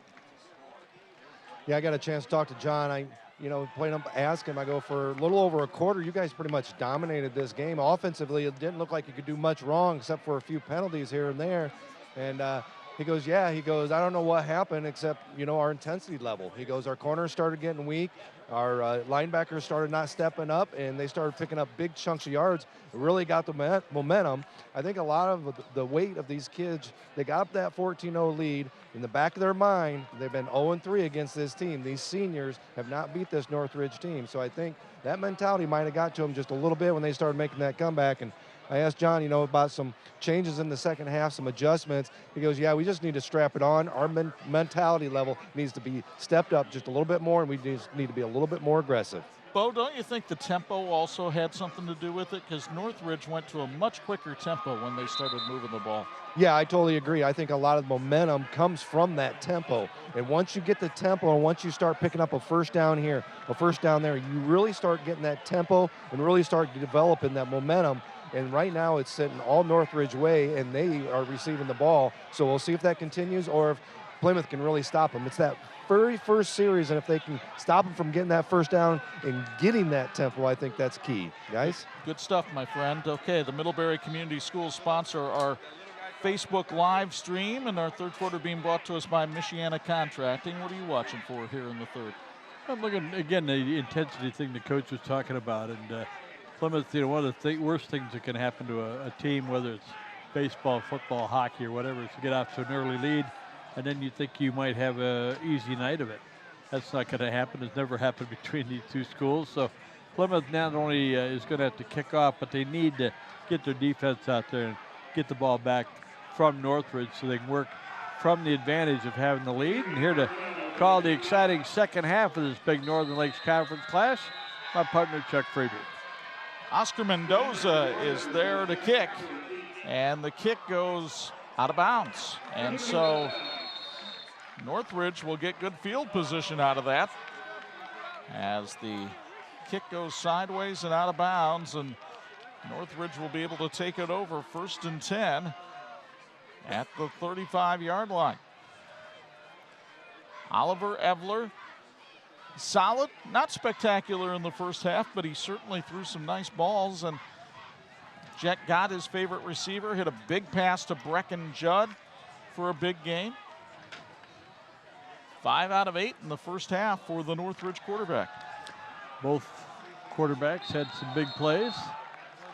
You got a 5-yarder to start the second half. Well, actually, yeah, the ball, Dave Spencer telling his crew, we got to spot the ball at the 35, not the 40. First penalty of the night against the officials. That'll happen. Better be nice. We'll see him next week at Jimtown. 1st and 10 from the 35. Evler play action, going for Jet Gott, and it's intercepted. Jake Reichard, and that was too easy. That ball just hung up there in the air, and Reichard gets the 2nd turnover of the night for the Plymouth defense. And after the veteran, and Reichard made a big play. 2nd turnover of the ball game for Northridge. They love it up in the Plymouth student body. You'll get another look from South Bend Orthopedics. Evler had to throw the ball over the incoming defensive lineman, and Reichard read it like he was taking down a rebound for Ryan Bale's squad. Would have been a nice one to throw out of bounds and live to play another down. 1st and 10. Barron to Ivan Winkle. He wants to get around the corner, but good contain that time by the Northridge defense, forces him back inside, and it's a pickup of 4. Andrew Lockwood, the middle linebacker, coming over to make the stop that time. Howie did a nice job on containing that time from the defensive end spot to force him back inside. Been a lot of heroes defensively on both sides of the ball tonight. 2nd and 6. It's Winkle again. This time he jitterbugs his way to the outside and short of the 1st down by about a half yard where it's spotted. Austin Floria, yet another stop. And it's 3rd and less than a yard. McDonald Physical Therapy understands that you need less pain, more movement, and better health. They offer the area's top physical therapists and most up-to-date technology, water therapy, and other cutting-edge treatments to make sure that you get high-quality care that you deserve. McDonald's Physical Therapy is a proud supporter of high school sports who wishes all the athletes in tonight's game the best of luck. Zach Howie makes the stop. Northridge trying to argue that Winkle fumbled the football, but he was ruled down. He gets a 1st down sponsored by the Recycle Depot. And Plymouth with 3 straight running plays, which makes you think they might try to air it out right about now. Joe Barron at quarterback. But no, he gives it to Winkle, and why not? It's working. Winkle takes it up to the 28-yard line, a pickup of 8 on the play. And Ivan Winkle having a very solid night running the football. One of the things we haven't seen, Chuck, that is a little surprising is that Barron hasn't carried the ball at all tonight. You don't want your quarterback going out there and taking hits, but he is an effective runner, and he can make some good reads. So one of these times, he's going to give the fake to Winkle and then take off himself. We'll see. Well, they're going to give it to Winkle again. Look at the shiftiness there, and then Dominic Crowder says, I've seen enough of that, and wipes him out about a yard short of the 1st down. Middlebury Community Schools, a top achieving school district. Middlebury Community Schools, where achievement and innovation are hallmarks of a great education. Well, they're going to call it a 1st down. It's sponsored by the Recycle Depot. They spotted it inside the 26, so he got to the yard to gain. 1st and 10 from there. The Plymouth offensive line creating some creases here for Winkle on this drive. Now Barron's going to pitch it to Winkle here, and Winkle again up the field, brought down by Dominic Crowder at the 20. They may indeed call that a forward pass. We'll take another look here on the SBO replay, and a late flag comes in at the end of the play. But yeah, that ball went forward. It sure did. But meanwhile, let's see what the flag is all about as Dave Spencer and his crew work this one out.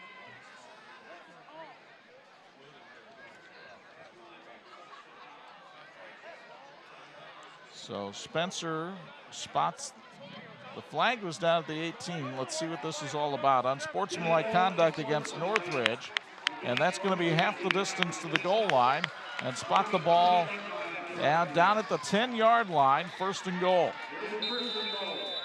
So after a tough night in the 1st half for Plymouth with the penalties, now the big one here as it sets up a 1st down and goal. But again, this is where the red zone has bogged down for Plymouth in the past. Rundle in motion. They give it to him on a forward pass. Rundle can't get around the corner, though, and loses 10 yards. What a great play defensively. Wow, what a stop that time. As Carter Bach, the defensive end, got outside and made a beautiful play. Bach, a returning starter on this Northridge defense, cuts right inside the block and wraps up Rundle. They'll spot it at the 15 for a loss of 5. Looked like the offensive lineman for Plymouth thought that he had gained the edge already, but he hadn't. And the big play there by Northridge. Got single coverage with Schremeyer down here at the bottom of your screen. You wonder if they might look for the big 6'3" kid right here. Barron has Schremeyer towards the corner of the end zone, off his fingertips. Wow. What a great play, and I'm talking about a well-thrown ball, nearly a great catch, and some wonderful defense. Boy, they're playing good football here tonight. Brecken Judd was out there in coverage. This ball just a little bit outside the reach of Schremeyer, and then Judd was able to get over there and make sure that he wasn't going to come down with it. Kind of hard to get out of the reach of Schremeyer. He's a big kid. 3rd and goal at the 15. Judd and Schremeyer locked up again down here at the bottom of your screen. Barron, Rundle on an end around, blockers in front. Rundle to the outside. Rundle taken down at the 1-yard line. Austin Floria with a touchdown saving tackle, and it's 4th and goal from the 1 for the Rockies. 15-yard gain, and he just gave it everything he had right here. Look at him, thought maybe he got in, but a yard short. Brecken Judd was not able to contain him, and then Floria made the stop. Winkle to the right of Joe Barron. Winkle up the middle, touchdown Plymouth. Another 4th down conversion for a touchdown for the Rockies. Ivan Winkle's 2nd touchdown of the night extends the lead to 20-10. 50 yards after the turnover. And this time the turnover did loom large. Well, I didn't think we'd have a shutout in the second half, so Tom Wogelman's team just needs to answer back.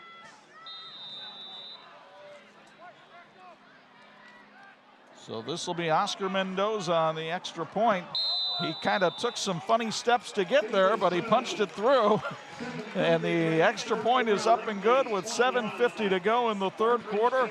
Plymouth gets a big run from Seth Rundle to take it down to the 1, and then Ivan Winkle would push it in from there. And Plymouth will cue up another edition of Rocky Top. It's 21-10 in the rock pile on 46.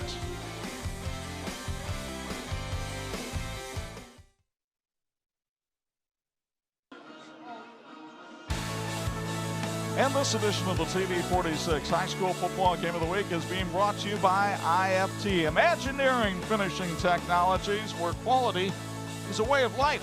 Look at that number 60 up there. How about that? Serving the industry for 60 years. And I know they got some people there that listen to Pulse FM in the morning because they emailed us today.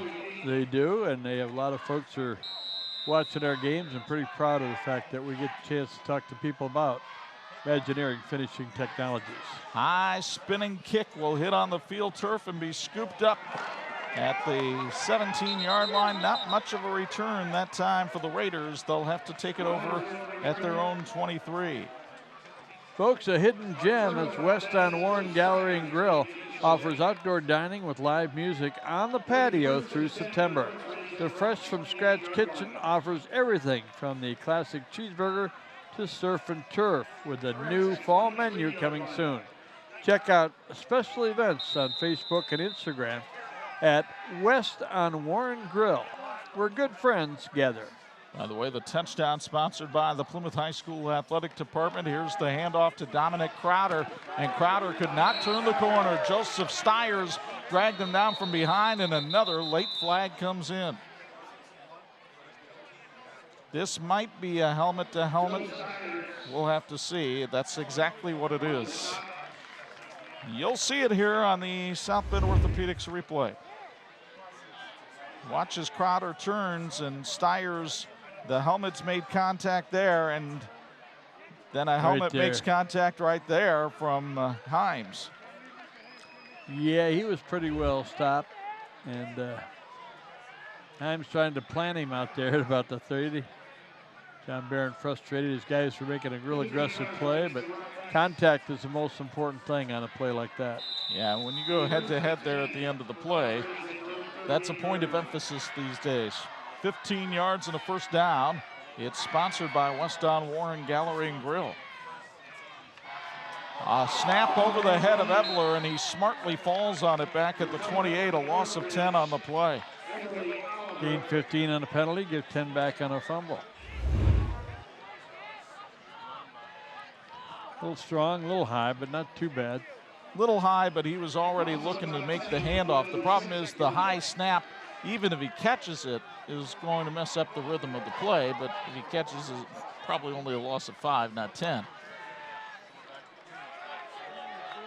Second and 20.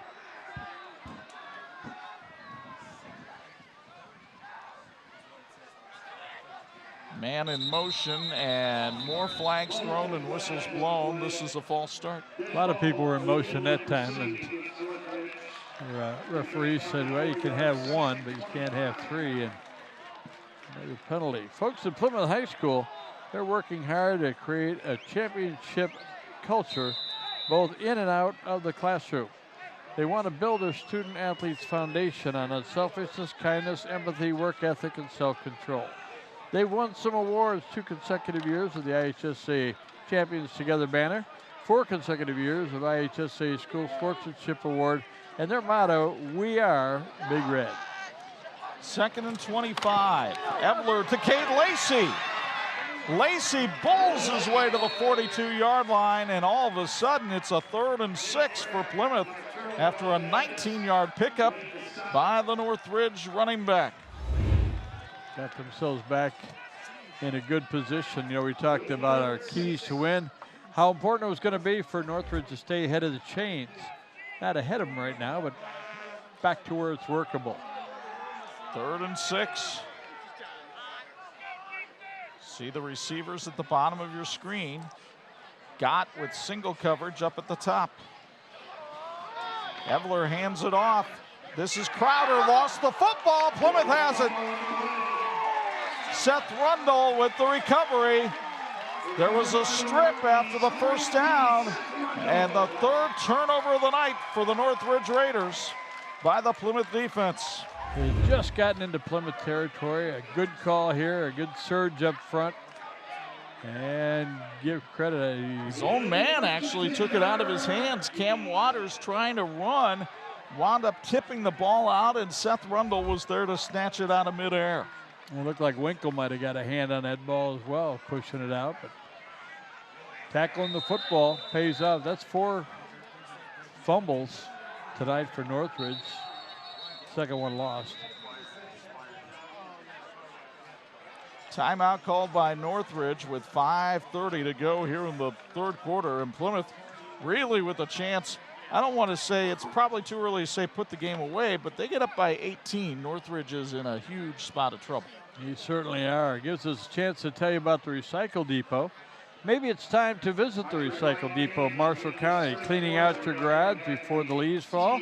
You have household chemicals, electronics, or other troublesome trash that you can't toss in your bin. Come see us. We can take your batteries, light bulbs, tires, and leftover paint. You not only have a cleaner garage, but you have done something good for the environment. To find out more, visit the Recycle Depot on their website at myrecycledepot.org or call them at 574-935-8618. They should be calling my wife. She's been doing a little cleaning out as well. Well, folks, you know what that is. I've been waiting all season to say this. That is a possum hunting moon in the sky tonight. Big old full harvest moon over Marshall County tonight. 1st and 10 for Plymouth.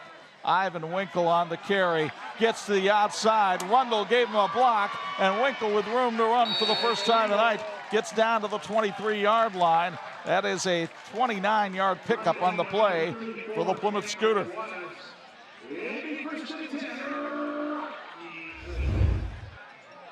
about a half dozen big plays for Plymouth tonight. And those are not only sustain your offense, but take a little air out of the defense here for Northridge.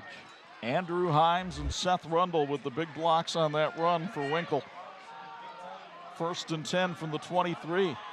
Plymouth has gone to a little bit more ground and pound here in the second half.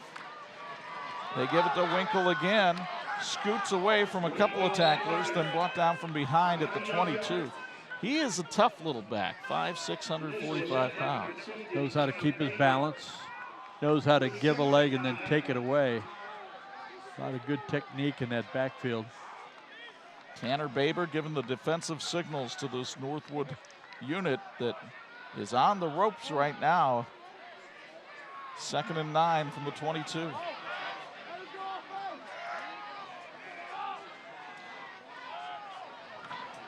Handoff Winkle, greeted in the backfield, nowhere to go.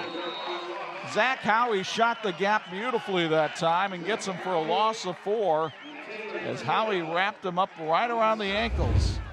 And you'll get another look at it from South Bend Orthopedics. Yeah, they were sending people that time. That wasn't somebody getting beat in the line. That was sending a corner and a linebacker. So 3rd and 13. Trips to the right. Reichard is the receiver up at the top of your screen. Barron looking for Reichard, corner of the end zone, and it's incomplete. Terrific coverage out there that time by Cam Waters. Waters went out there stride for stride with Reichard and was able to swat it away. And Chuck, Plymouth didn't get stopped inside the red zone necessarily here, but same feel to it. They were in a good opportunity to score and weren't able to put any points on the board so far. But I think they're probably a little bit out of field goal range. So they are, but they're not afraid to go for it on 4th down by any means. They've scored 2 touchdowns already tonight on 4th down plays. Barron changes where Winkle lines up here.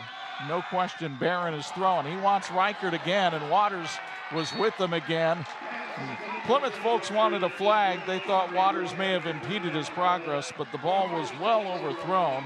And Northridge holds on downs and holds its place in this football game. They certainly do. And again, a lot of time, 3:46 to go, 3:45 to go in the 3rd quarter.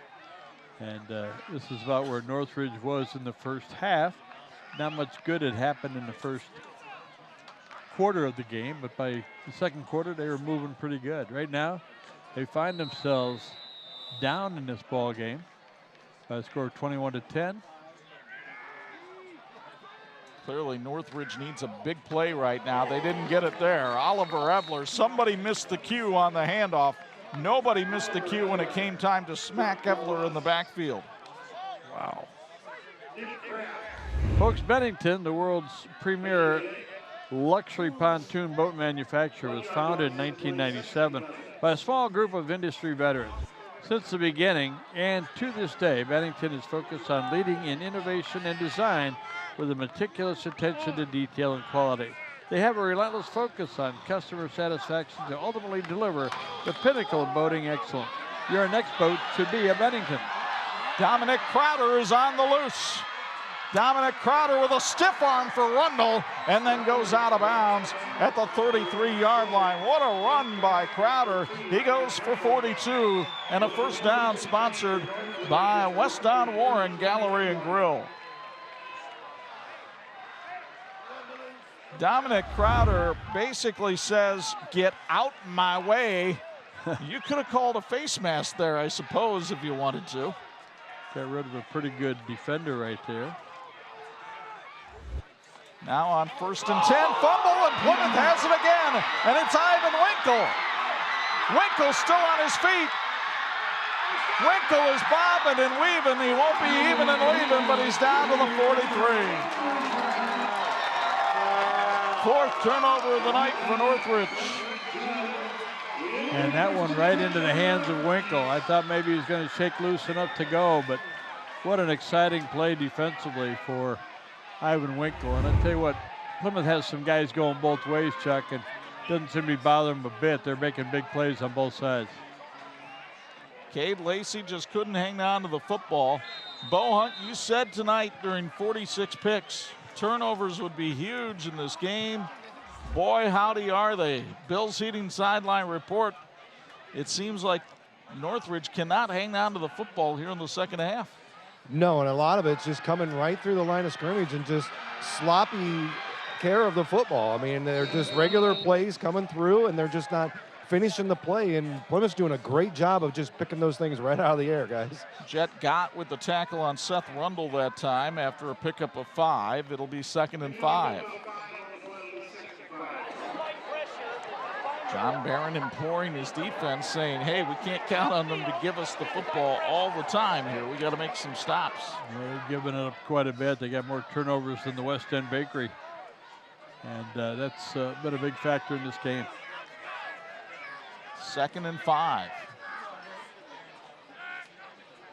Barron wants to throw. Schremeyer with an out pattern, but it's Barron who goes out as Josh Bate gets him all the way back at the 50-yard line.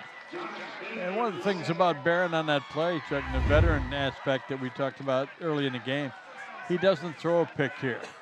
Hangs on the football, yeah, he goes down for a big loss, but you don't turn the ball over and give that momentum back to Northridge. They'll spot it at the 48.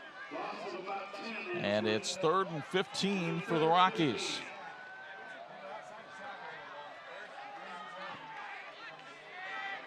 Northridge's defense has been put with its backs to the wall here in the 3rd quarter. So far they've responded, and they get him again. Zach Howie from the defensive end spot came on a blitz and gets him back at the 46. Hey, well, when Northridge plays it straight up, Plymouth's able to hold their own, but when they send people, boy, look at that. There's 3 guys and the 3 linemen and a running back looking frustrated, like we didn't see that coming. Howie came right around the right side that time, and Barron did well to hang on to the football. Now Barron's going to have to punt it away well over the head of Jet Gott. This is going to bounce, and it's going to be down inside the 5 at the 3. That is a 51-yard punt, the second time tonight that Joe Barron has hit a 51-yard punt and downed it at the 3.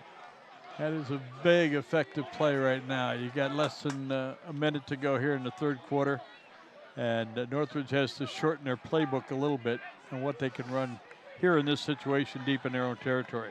I think at this point they just want to be able to hang on to the ball here for the last 35 seconds, survive the 3rd quarter. Be a nice change for them.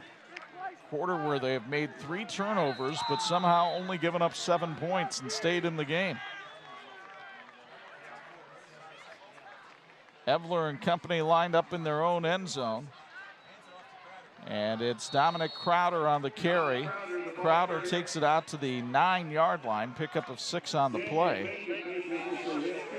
Crowder's done a real nice job running the football tonight, and I think they're just feeling a little bit snake bit because they expected Cade Lacey to have a big night tonight, but he has turned the ball over a couple times. This should be the final play of the 3rd quarter. Crowder to the outside, taken out by Ivan Winkle at the 10. Well, Winkle was a big factor in this quarter. He came up with the only touchdown of the 3rd quarter on a nice little 4th down run for the Plymouth Rockies. And then the defenses took over, and Northridge's defense kept them in the football game.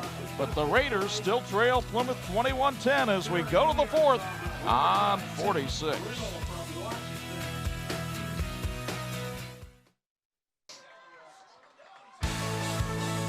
And this edition of the TV 46 High School Football Game of the Week is being brought to you by Bill's Heating, keeping families and businesses comfortable since 1951.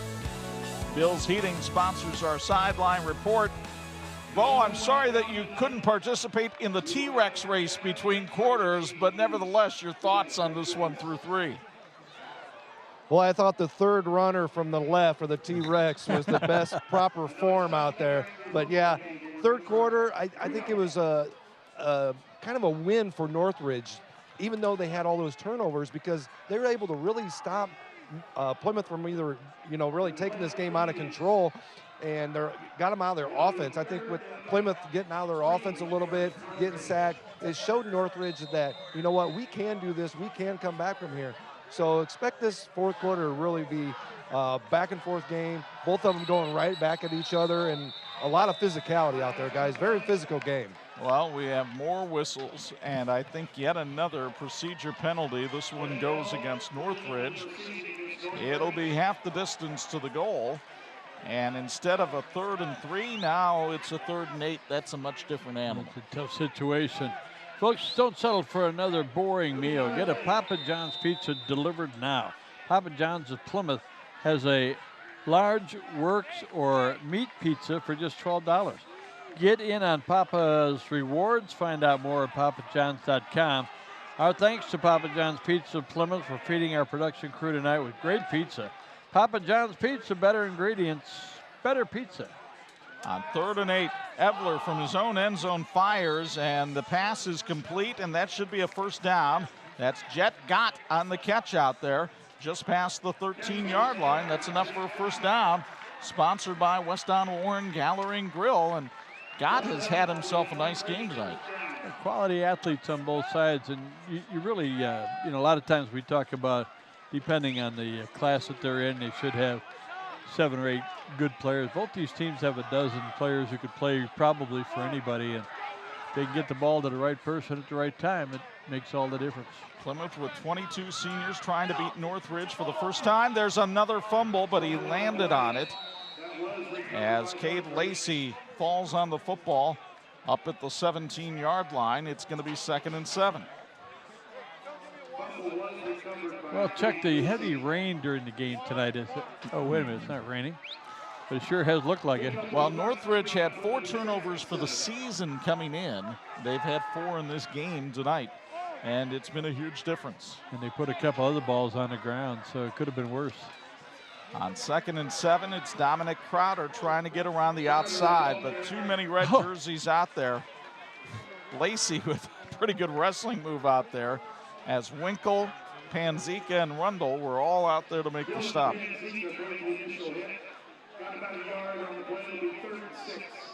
you're looking at another 3rd down and long situation here for Northridge. As far as they have to go, and with just 10.5 left to go in the game, are we in a 4-down territory here for Northridge? It doesn't matter if you lose by 1 or lose by 20 if you lose. So maybe they'll take a shot here and give themselves 2 downs to get a first down. As well as their defense has been playing, you'd think maybe you take a chance that your defense can come up with a big play. Evler down the sidelines, incomplete. They said Brecken Judd was out of bounds. Excellent coverage by Seth Rundle on the play. And we'll get another look from SBO and see just what happened over there as Judd was taking his momentum to the outside. Yep. Good defense too, a little push, a little shove there to get him out of bounds before he could finalize the catch. The question is, did he get 1 foot down? Because right there, you can't really see if that foot's on the line or not. The second one definitely was out of bounds. You only need to get 1 in. Logan Hooley is on to punt. And Hooley hangs it high. Ivan Winkle over to take a look. It goes out of bounds in Northridge territory. So Plymouth takes over with an 11-point lead and the ball in Raider territory with 10 minutes left. And they'd love to average about 4.5 yards of carry here as they try to tack on another touchdown, which would pretty much put it out of reach. But Plymouth has been frustrated when they get down in the red zone again tonight. The difference in this game right now, 4 turnovers by the Plymouth defense and none created by the Northridge defense. You get the feeling the Raiders have to turn them over and quickly here if they're going to get back in the game. Joe Barron with a strike to Garrett Schremeyer. Schremeyer makes the grab up at the 37-yard line, and that's a pickup of 7 on the play. That's a pretty good target, isn't it? Big kid like Schremeyer. Schremeyer, a sprinter on the track team, came into the game with 20 catches on the season, 6'3" senior.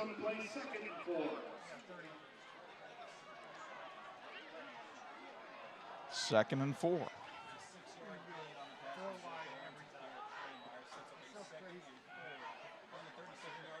Barron, this time it's Seth Rundle to the outside. Great block from Jake Reichard. Rundle working his way down to the field to the 15-yard line. You want your receivers to not only catch the ball but block, and Jake Reichard does it beautifully right here on the replay. And one of the things about Plymouth here, you're expecting when they get the ball and a chance to run the clock down, that they be running the ball, but it's been kind of a ball control passing game here since they got the ball just inside Northridge territory. And they turned that one into a big gain, but again, a little 4 or 5 yard pass has been effective.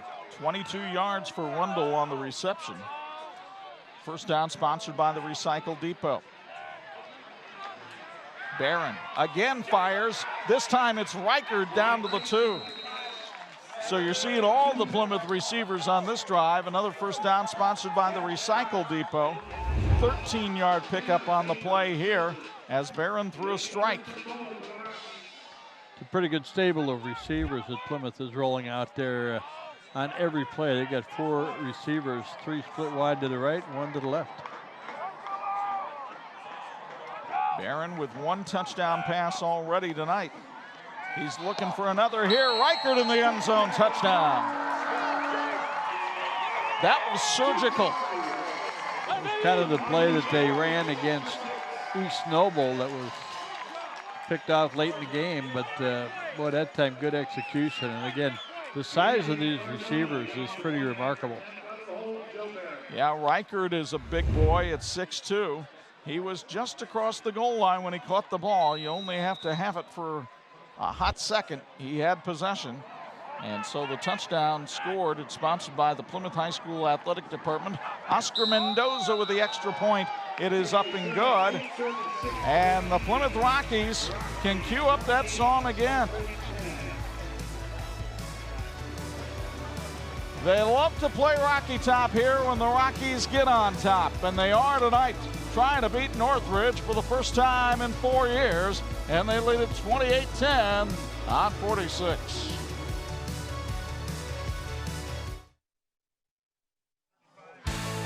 This edition of the 46 Game of the Week brought to you in part by the Indiana High School Athletic Association, partnering with TV 46 for 30 years. The kickoff boomed down to Cam Waters at the 6. Waters tries to work his way up the field, but has nowhere to run. Special teams, another fumble recovered by Northridge. They pounce on it down there at the 25-yard line. It's almost like they're using a bigger football than Northridge is used to carrying here tonight, but that's not the case, obviously. But, man, that ball has been loose all night long. It's not a good thing. So the recovery by Justin Puckett for Northridge. And Plymouth, there's an injured Northridge player down on the field at the 23-yard line. Folks, more than 50 years ago, encompassing 3 generations in the construction industry, Michiana Contracting has grown to be one of the most comprehensive contractors in the entire state of Indiana. They have the resources and the experience to handle a project from beginning to end and every aspect in between. Michiana Contracting in Plymouth, big supporter of these Plymouth Rockies. Good news, Cam Waters able to walk off the field. A reminder, next week, Marion, ranked number 6 in Class 3A, goes into Jimtown for a key NIC South game.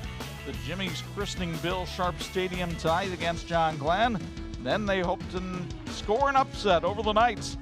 We'll have it for you Friday night at 11, Saturday morning at 9. That will be a spirited affair. The closest game in the NLC tonight. Northwood and Concord cruising to easy victories this evening. Another fumble, another Plymouth recovery. This one by Nick Kraft. 5 turnovers by Northridge. And Plymouth has reason to celebrate again. And you'd like to give Plymouth some credit for these, Chuck, but it's not because of a big hitter. It's just lack of communication right there. The ball never got into Cade Lacey, as both Evler and Lacey trying to move forward at the same time, and it just didn't get there. Well, Northridge is going to have some work to do next week. So Nick Kraft now gets to wear the turnover chain down on the field.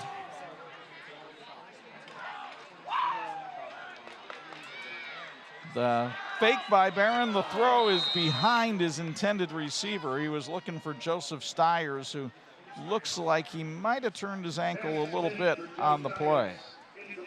You know, Plymouth has looked good tonight, and so have we. St. Andrews Products has joined our team with the finest in promotional products, advertising specialties, business gifts, and apparel. Call them at 800-628-9922 or hit their email slot at sales@standrews.com. That's sales at STANDREWSCORP.com. Here's Seth Rundle taken out of bounds by Jet Gott, and there's going to be a horse collar called here as well.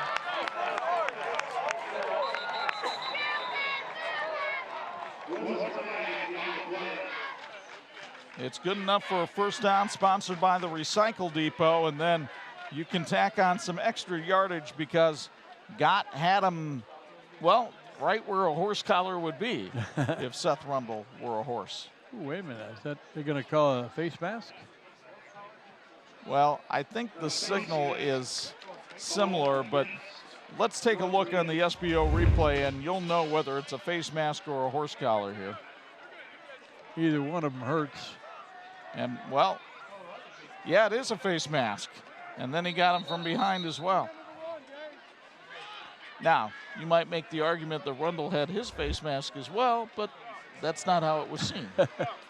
By the way, St. Andrews Products reminds you, your expectations become their standards. And their answer is always yes. Now, what's the question? 1st and 10 from the Northridge 11.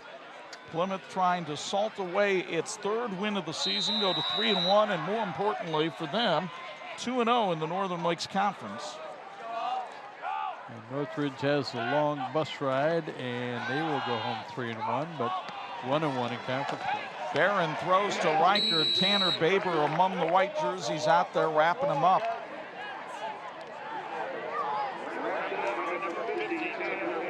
And it'll be 2nd down. Partner, I was going to say our production crew is doing a great job again tonight. It's like they're in mid-season form, and guess what? Oh, it's mid-season. Next week, we hit the fulcrum, as it were, of the season. Next week, Northridge has to go to Warsaw. Plymouth will be on the road as well as they go to Elkhart Memorial. Here's Winkle trying to get between tacklers, cut it back and got to the 6, and the flag comes in at about the 11-yard line. We'll see what this is about. It's in the area of a hold, and that's what Dave Spencer has signaled. You know, one of the things that really built our Game of the Week program early on were the games between Jimtown and Bremen. And so we're going back to Jimtown High School next week. Just wonder if Bo Hunt has any indifference about those. Bo Hunt's down on our sidelines tonight, brought to you by Bills. And Bo, any emotion with the team going back to Jimtown? Bago, is that? Yeah, I think so. It's got a B and an O at the end, so that's the way I look at it. And in your mind, you put those there, right? Exactly. Exactly. 2nd down and long. Barron fires. Reichert makes the catch at the 15, hangs on to the football. Joe Barron now 17 of 26 passing for the night. Picked up about 5 yards there, so he's right around 194 yards for the night. 290 yards of offense for Plymouth tonight. Again, there have been some good stops by Northridge. They've had possessions tonight where they played really well on defense. Defense can't fumble, though. 3rd and 14 from the 15. Barron pumps, throws, hit as he throws, into the end zone. Reichert, what a catch, but he's out of bounds. Oh. Give him 4 points because of the effort. And a roughing the passer is called on Northridge. So that'll be a personal foul. You get another look.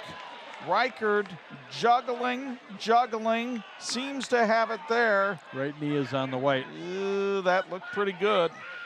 It looked good. It looked really good. What an effort. And by the way, Joe Barron got hammered at the end of that play. And that is why the personal foul was called. It's half the distance to the goal line. It takes it down to the 8. The question here, is it an automatic first down? If so, it's first and goal. And a first down sponsored by the Recycle Depot. The head coach is glad he got up. The head coach's wife is concerned that he's okay.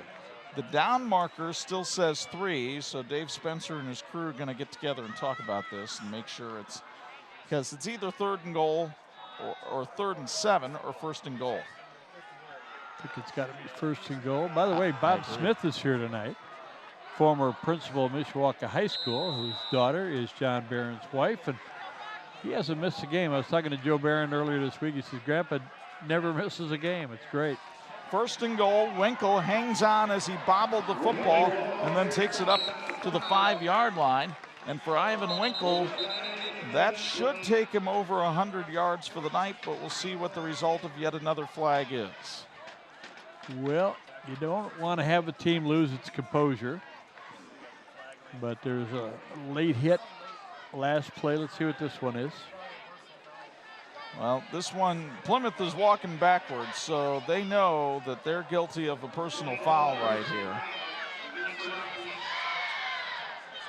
Well, the ball came flying out of there after Winkle went down. I don't know if he was maybe demonstrating a little bit or throwing the ball up. Now, the indication Dave Spencer gave is somebody in that Plymouth line used a Northridge player to get himself up. Aha. So that makes it 2nd and goal from back at the 20-yard line. The thing that does work in Plymouth's favor here in the time of possession, they're whittling time off the clock against Northridge, already up by 18. First down and 20, which normally would look like you need to average 7 yards of play, but you know they'll go for it on 4th down, so you only have to average 5. Barron looks to throw. Throws to Winkle on a wheel route. That is a Plymouth touchdown.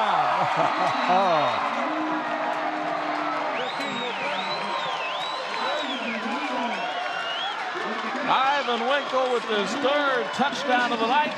The 3rd touchdown pass of the night for Joe Barron. And you can put this one in the books, folks.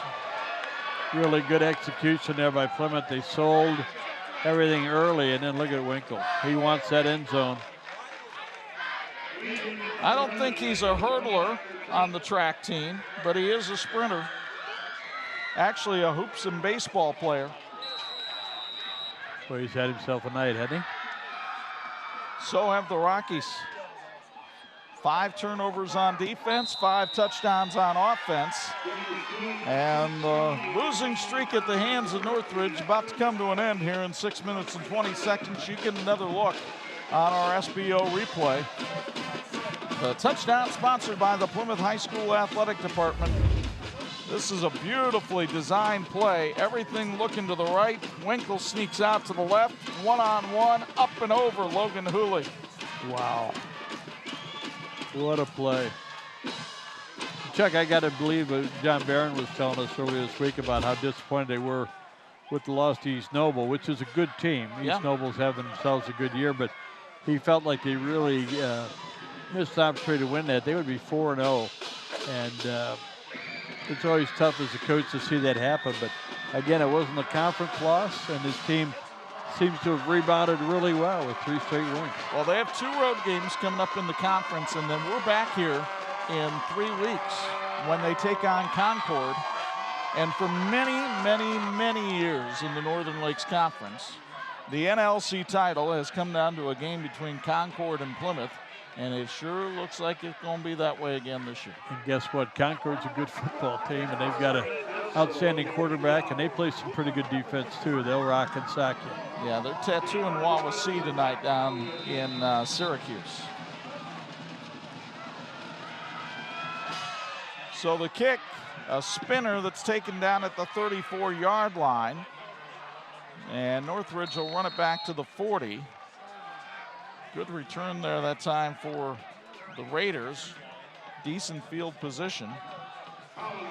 Conlon and Rumler makes the return for Northridge. Certainly want to thank the Middlebury Community Schools for sponsoring our Facebook live stream tonight.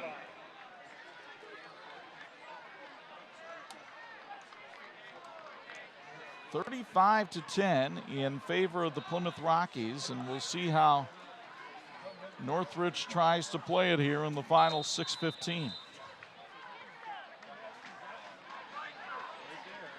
4 turnovers in the second half have doomed the Raiders.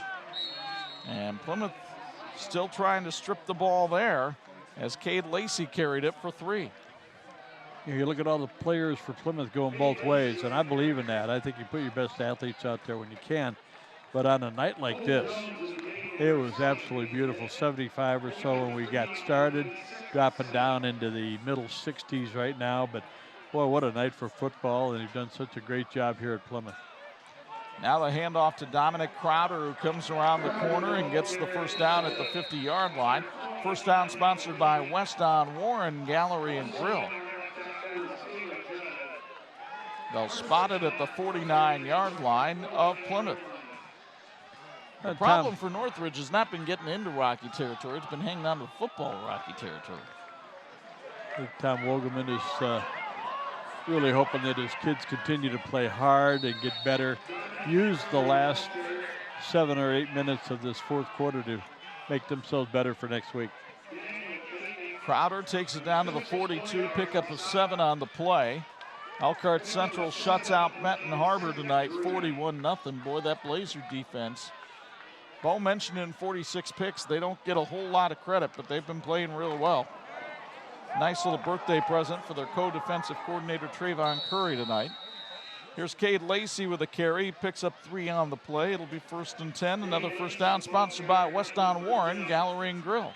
Sounds like they might have had a little running clock there toward the end of that game at Elkhart. Quite a few games in the area tonight reached that place. We know the feeling. Yes, we do. Here's the handoff to Lacey.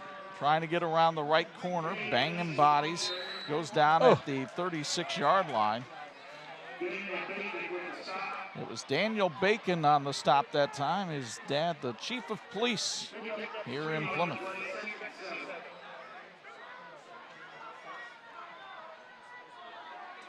With some high-flying antics there at the end of the play. I thought there might be a, Evler pounces on yet another fumble. I know what's going to happen at Plymouth practice next week. There's going to be a lot of work on ball security. Yeah, Northridge has had a tough night. It's 8 fumbles. They've lost 5. They've had 5 turnovers in the ball game, but another 3 balls have been on the ground. And Northridge is going to see another physical team next week in the Warsaw Tigers as they go down to Fisher Field to take on Bart Curtis's squad.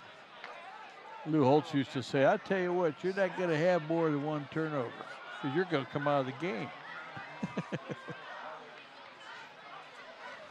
Evler hands it off to Dominic Crowder, who bashes forward to the 32-yard line. Crowder will be the heir apparent to Cade Lacey next year. And what I like about watching Crowder run is he's a very patient runner. He doesn't look like he's exploding, but he's giving his blockers time to get to where they need to go. He's got a little bulk with him, too. He's not one of those skinny-looking little running backs. He's a pretty good-sized young man, and he's had himself a great game here tonight. But Bo Hunt won't be talking to him after the game. He'll be talking to one of the Plymouth Rockies. We'll see who that is. It's Crowder on the carry again, and Crowder for another first down, brought to you by West on Warren Gallery and Grill as he gets it up to the 28-yard line. So a very effective drive here on the ground for the Northridge Raiders, but their approach has also been such that it's basically trying to take time off the clock. Not a bad idea. Justin Puckett in the game now, taking the place of Cade Lacey in the backfield. Puckett wears number 26. Evler wants to throw. He's trying to lob it out there, and it's batted away at the last minute on a beautiful defensive play by Corey Kopetsky. Kopetsky, the backup cornerback, does a great job of swatting that one away as they were looking for Barrett Reshley.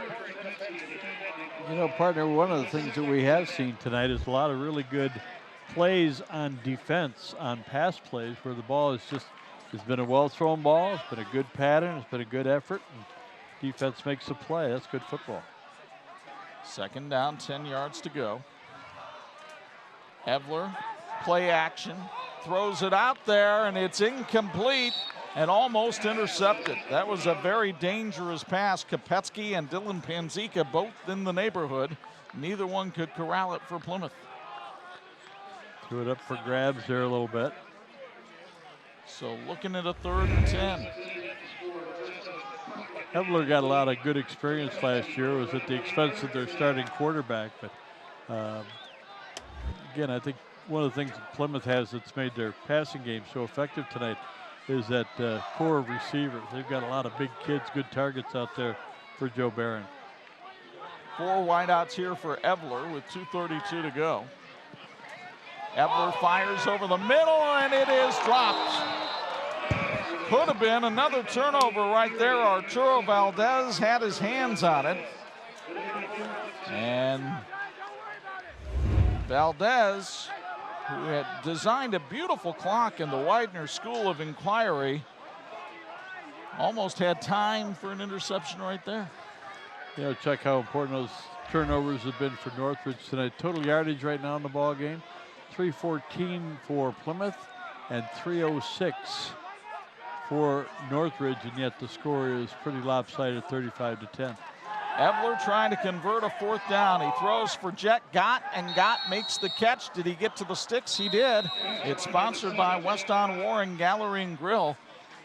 Jet Gott having a very solid night of receiving. I think that's about his 7th catch of the night. And a lot of the balls, when he's caught them, haven't been able to be gained on. I mean, there's no way for him to get up and run, but he has made a couple of big catches on 3rd downs. That was a 4th down conversion right there. Now they give it to Crowder. Bangs up the middle. Gets to about the 12-yard line. As we go under 2 minutes to go in this one. And when this one ends, both teams will be 3-1 for the season, but Plymouth will remain atop the Northern Lakes Conference standings. Evler throws out in the flat. Barrett Reshley with the catch. Reshley takes a couple of pops, goes down at the 6-yard line. They stop the clock to move the chains. It'll be 1st and goal after another 1st down, sponsored by West On Warren Gallery and Grill. Plymouth would love to get a stop here. That's 16 first down, 17 first downs now for Northridge, 15 for Plymouth.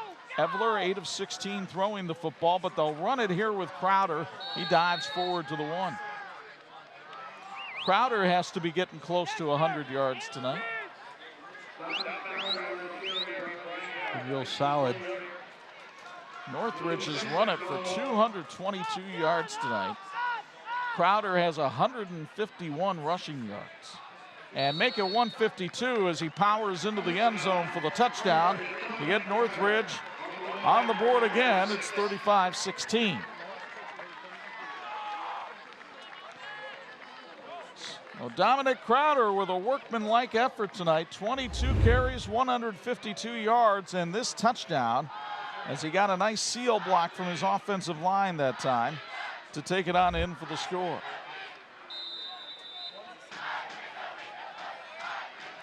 Cam Graber on to try the extra point out of the hold of Logan Hooley. It is up and it is good. And with 1:04 to go in the contest, it is now Plymouth 35, Northridge 17. You mentioned, partner, a lot of big scores going on in the area this evening, and among them, New Prairie having its way with St. Joe. Well, we will see the Cougars, or at least we're scheduled to, against Adams, although Adams really got beat by Mishawaka tonight, and Adams falls to 0-4. New Prairie right now undefeated and rolling at 4-0. I would not be surprised. This may seem like an outlandish statement, and I'm not trying to tick off anybody in St. Joe County. But I wouldn't be surprised if the final game of the year in the NIC North between New Prairie and Elkhart Central might decide that conference. It very well could. It's been a tough year for Penn, the team that normally competes for that title. Now Mishawaka, Keith Kinder has a good team. They're 3-1. And they get New Prairie next week. That'll be a really interesting game. It won't be bad if he gets any sleep. That's true. Lucy Lynn will decide that, I think. Well, let's see if Northridge decides to work on its onside kick skills here. Plymouth thinks it will. There's 10 up by the line of scrimmage. Hooley with a little punch kick that hits at the 30. A nice sliding grab that time by Joe Barron, the quarterback. And he makes the grab down at the 29-yard line, and all Plymouth is going to have to do is take a couple of knees, and this one will be in the books. Congratulations again to our student athletes of the week. And Joe Stiers, big night for him. He had a touchdown catch as well. And then Rent Addis, the big man from Northridge. So it's victory formation for the Plymouth Rockies, as John Barron will get his first win over Northridge in the last 4 years and the 118th of his 16-year coaching career here at Plymouth High School. Talked about a lot in our pregame show, Chuck, about how these Plymouth Rockies would not want to graduate not having beaten Northridge. And don't underestimate how much that meant to them tonight. They're playing them at home, and it's a big conference game. And there's John Barron feeling pretty good about the way things have gone tonight and this season. Michael Delp, his athletic director, standing behind him, giving him a pat on the back, as the Plymouth Rockies and their head coach John Barron walk off the field with the victory tonight. They beat the Northridge Raiders by a count of 35-17. We invite you to stick around. The Michiana Contracting post-game show is next with all of our features, including our IU South Bend Fulfilling the Promise Player of the Game and our Electrical Workers Local 153 Electrifying Play of the Game. It all comes your way next on the 46 Game of the Week.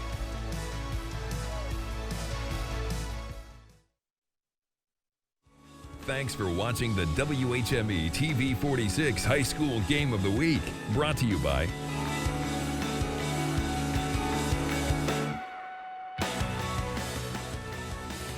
Well, the Harvest Moon is out in Plymouth tonight, and what the Plymouth Rockies harvested tonight was their second NLC win of the year and their third overall of the season, as they beat the Northridge Raiders by a count of 35-17. Chuck Freeby and Bob Nagel, maybe not as high as the moon, but high above the fray up here in the box. And the Rockies, I don't want to take anything away from them, although they took a lot away from Northridge tonight. Yeah, 8 times the ball was loose in the ball game. 5 of them turned into turnovers, and it was a deciding factor in this ball game. Plymouth was outgained on the ground. They gave up more first downs than they had. There's a lot of things you look at, but for the most part, Plymouth needed to execute the way they did. They had 7 in the first quarter, 7 in the second quarter, 7 in the third quarter, and then they had 14 in the fourth quarter. So they were steady all night long, putting points on the board. And again, they did get stopped once or twice, but they executed in the red zone pretty well tonight. Well, you want to talk about a great overall performer, offense, defense, and special teams. This guy got it done in every phase tonight. He is our IU South Bend Fulfilling the Promise Player of the Game, standing by now with Bo Hunt. Standing by with our player of the game, Ivan Winkle. Ivan, first off, man, congratulations. First time in 4 years that Plymouth's been able to knock off the Raiders. Just talk about that. It was pretty exciting. I mean, to beat them now as a junior, and I mean, I wouldn't want to do it with my brothers. Like, my brothers are always out here fighting and battling with me, and it makes it more exciting. One of the biggest things we talk about is you guys going 2-0 right now, starting out the conference 2-0. That's huge in this conference, and you guys played 2 of the better teams already as well. Yeah, like you said, it's huge for us. I mean, we got to just keep working hard, keep going, and grinding for next week, so we can prove to 3-0 in the conference. Talked before the game with my partners, and they talked about, well, you know, this guy's only about 5'6", 5'7", only about 140 pounds. Like, he plays a lot bigger than that. Just talk about, you know, your teammates and just the way you guys play and how aggressive you are, playing both ways as well. Yeah, playing both ways. I mean, I get really tired, but like you said, I mean, I got the big guys up there in front for me blocking, and they're making those holes for me to run. It's allowing me to score and keep running. Got a lot of passion out there, that's for sure. Yes, I do, and thank you for this. Congratulations, back to you guys. Thank you. Well, Ivan Winkle not only our fulfilling the promise player of the game, but he had our electrifying play of the game in the fourth quarter, Bob. A beautiful wheel route. Joe Barron had 3 touchdown passes, and this one to Ivan Winkle had quite the ending.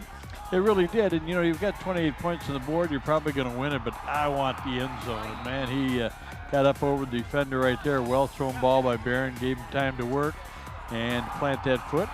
And I got a feeling the track and field coach is going to be looking for a guy maybe to do that long jump this spring. Well, the problem is he's busy on the baseball diamond. He's busy on the basketball court. He's a 3-sport athlete here at Plymouth. 5'6", 140 pounds. It shows that it doesn't matter about the size of the dog. It's the size of the fight in him, and he's got a lot of fight. So does this Plymouth team. Yeah, and you know what you really love, again, about high school sports is you got a guy that's that size can have a great night tonight. And, you know, probably not going to play at the next level. I mean, he's probably not going to be going to a Big Ten school or something like that. But it doesn't matter because he put it all out there tonight. We've seen 5'10" forwards in basketball where they, you know, have a night where they get 23, 24 points. And it just means so much, and it's really what the game is about. I don't think athletics builds character as much as it reveals it. And tonight, Ivan Winkle had a fantastic game.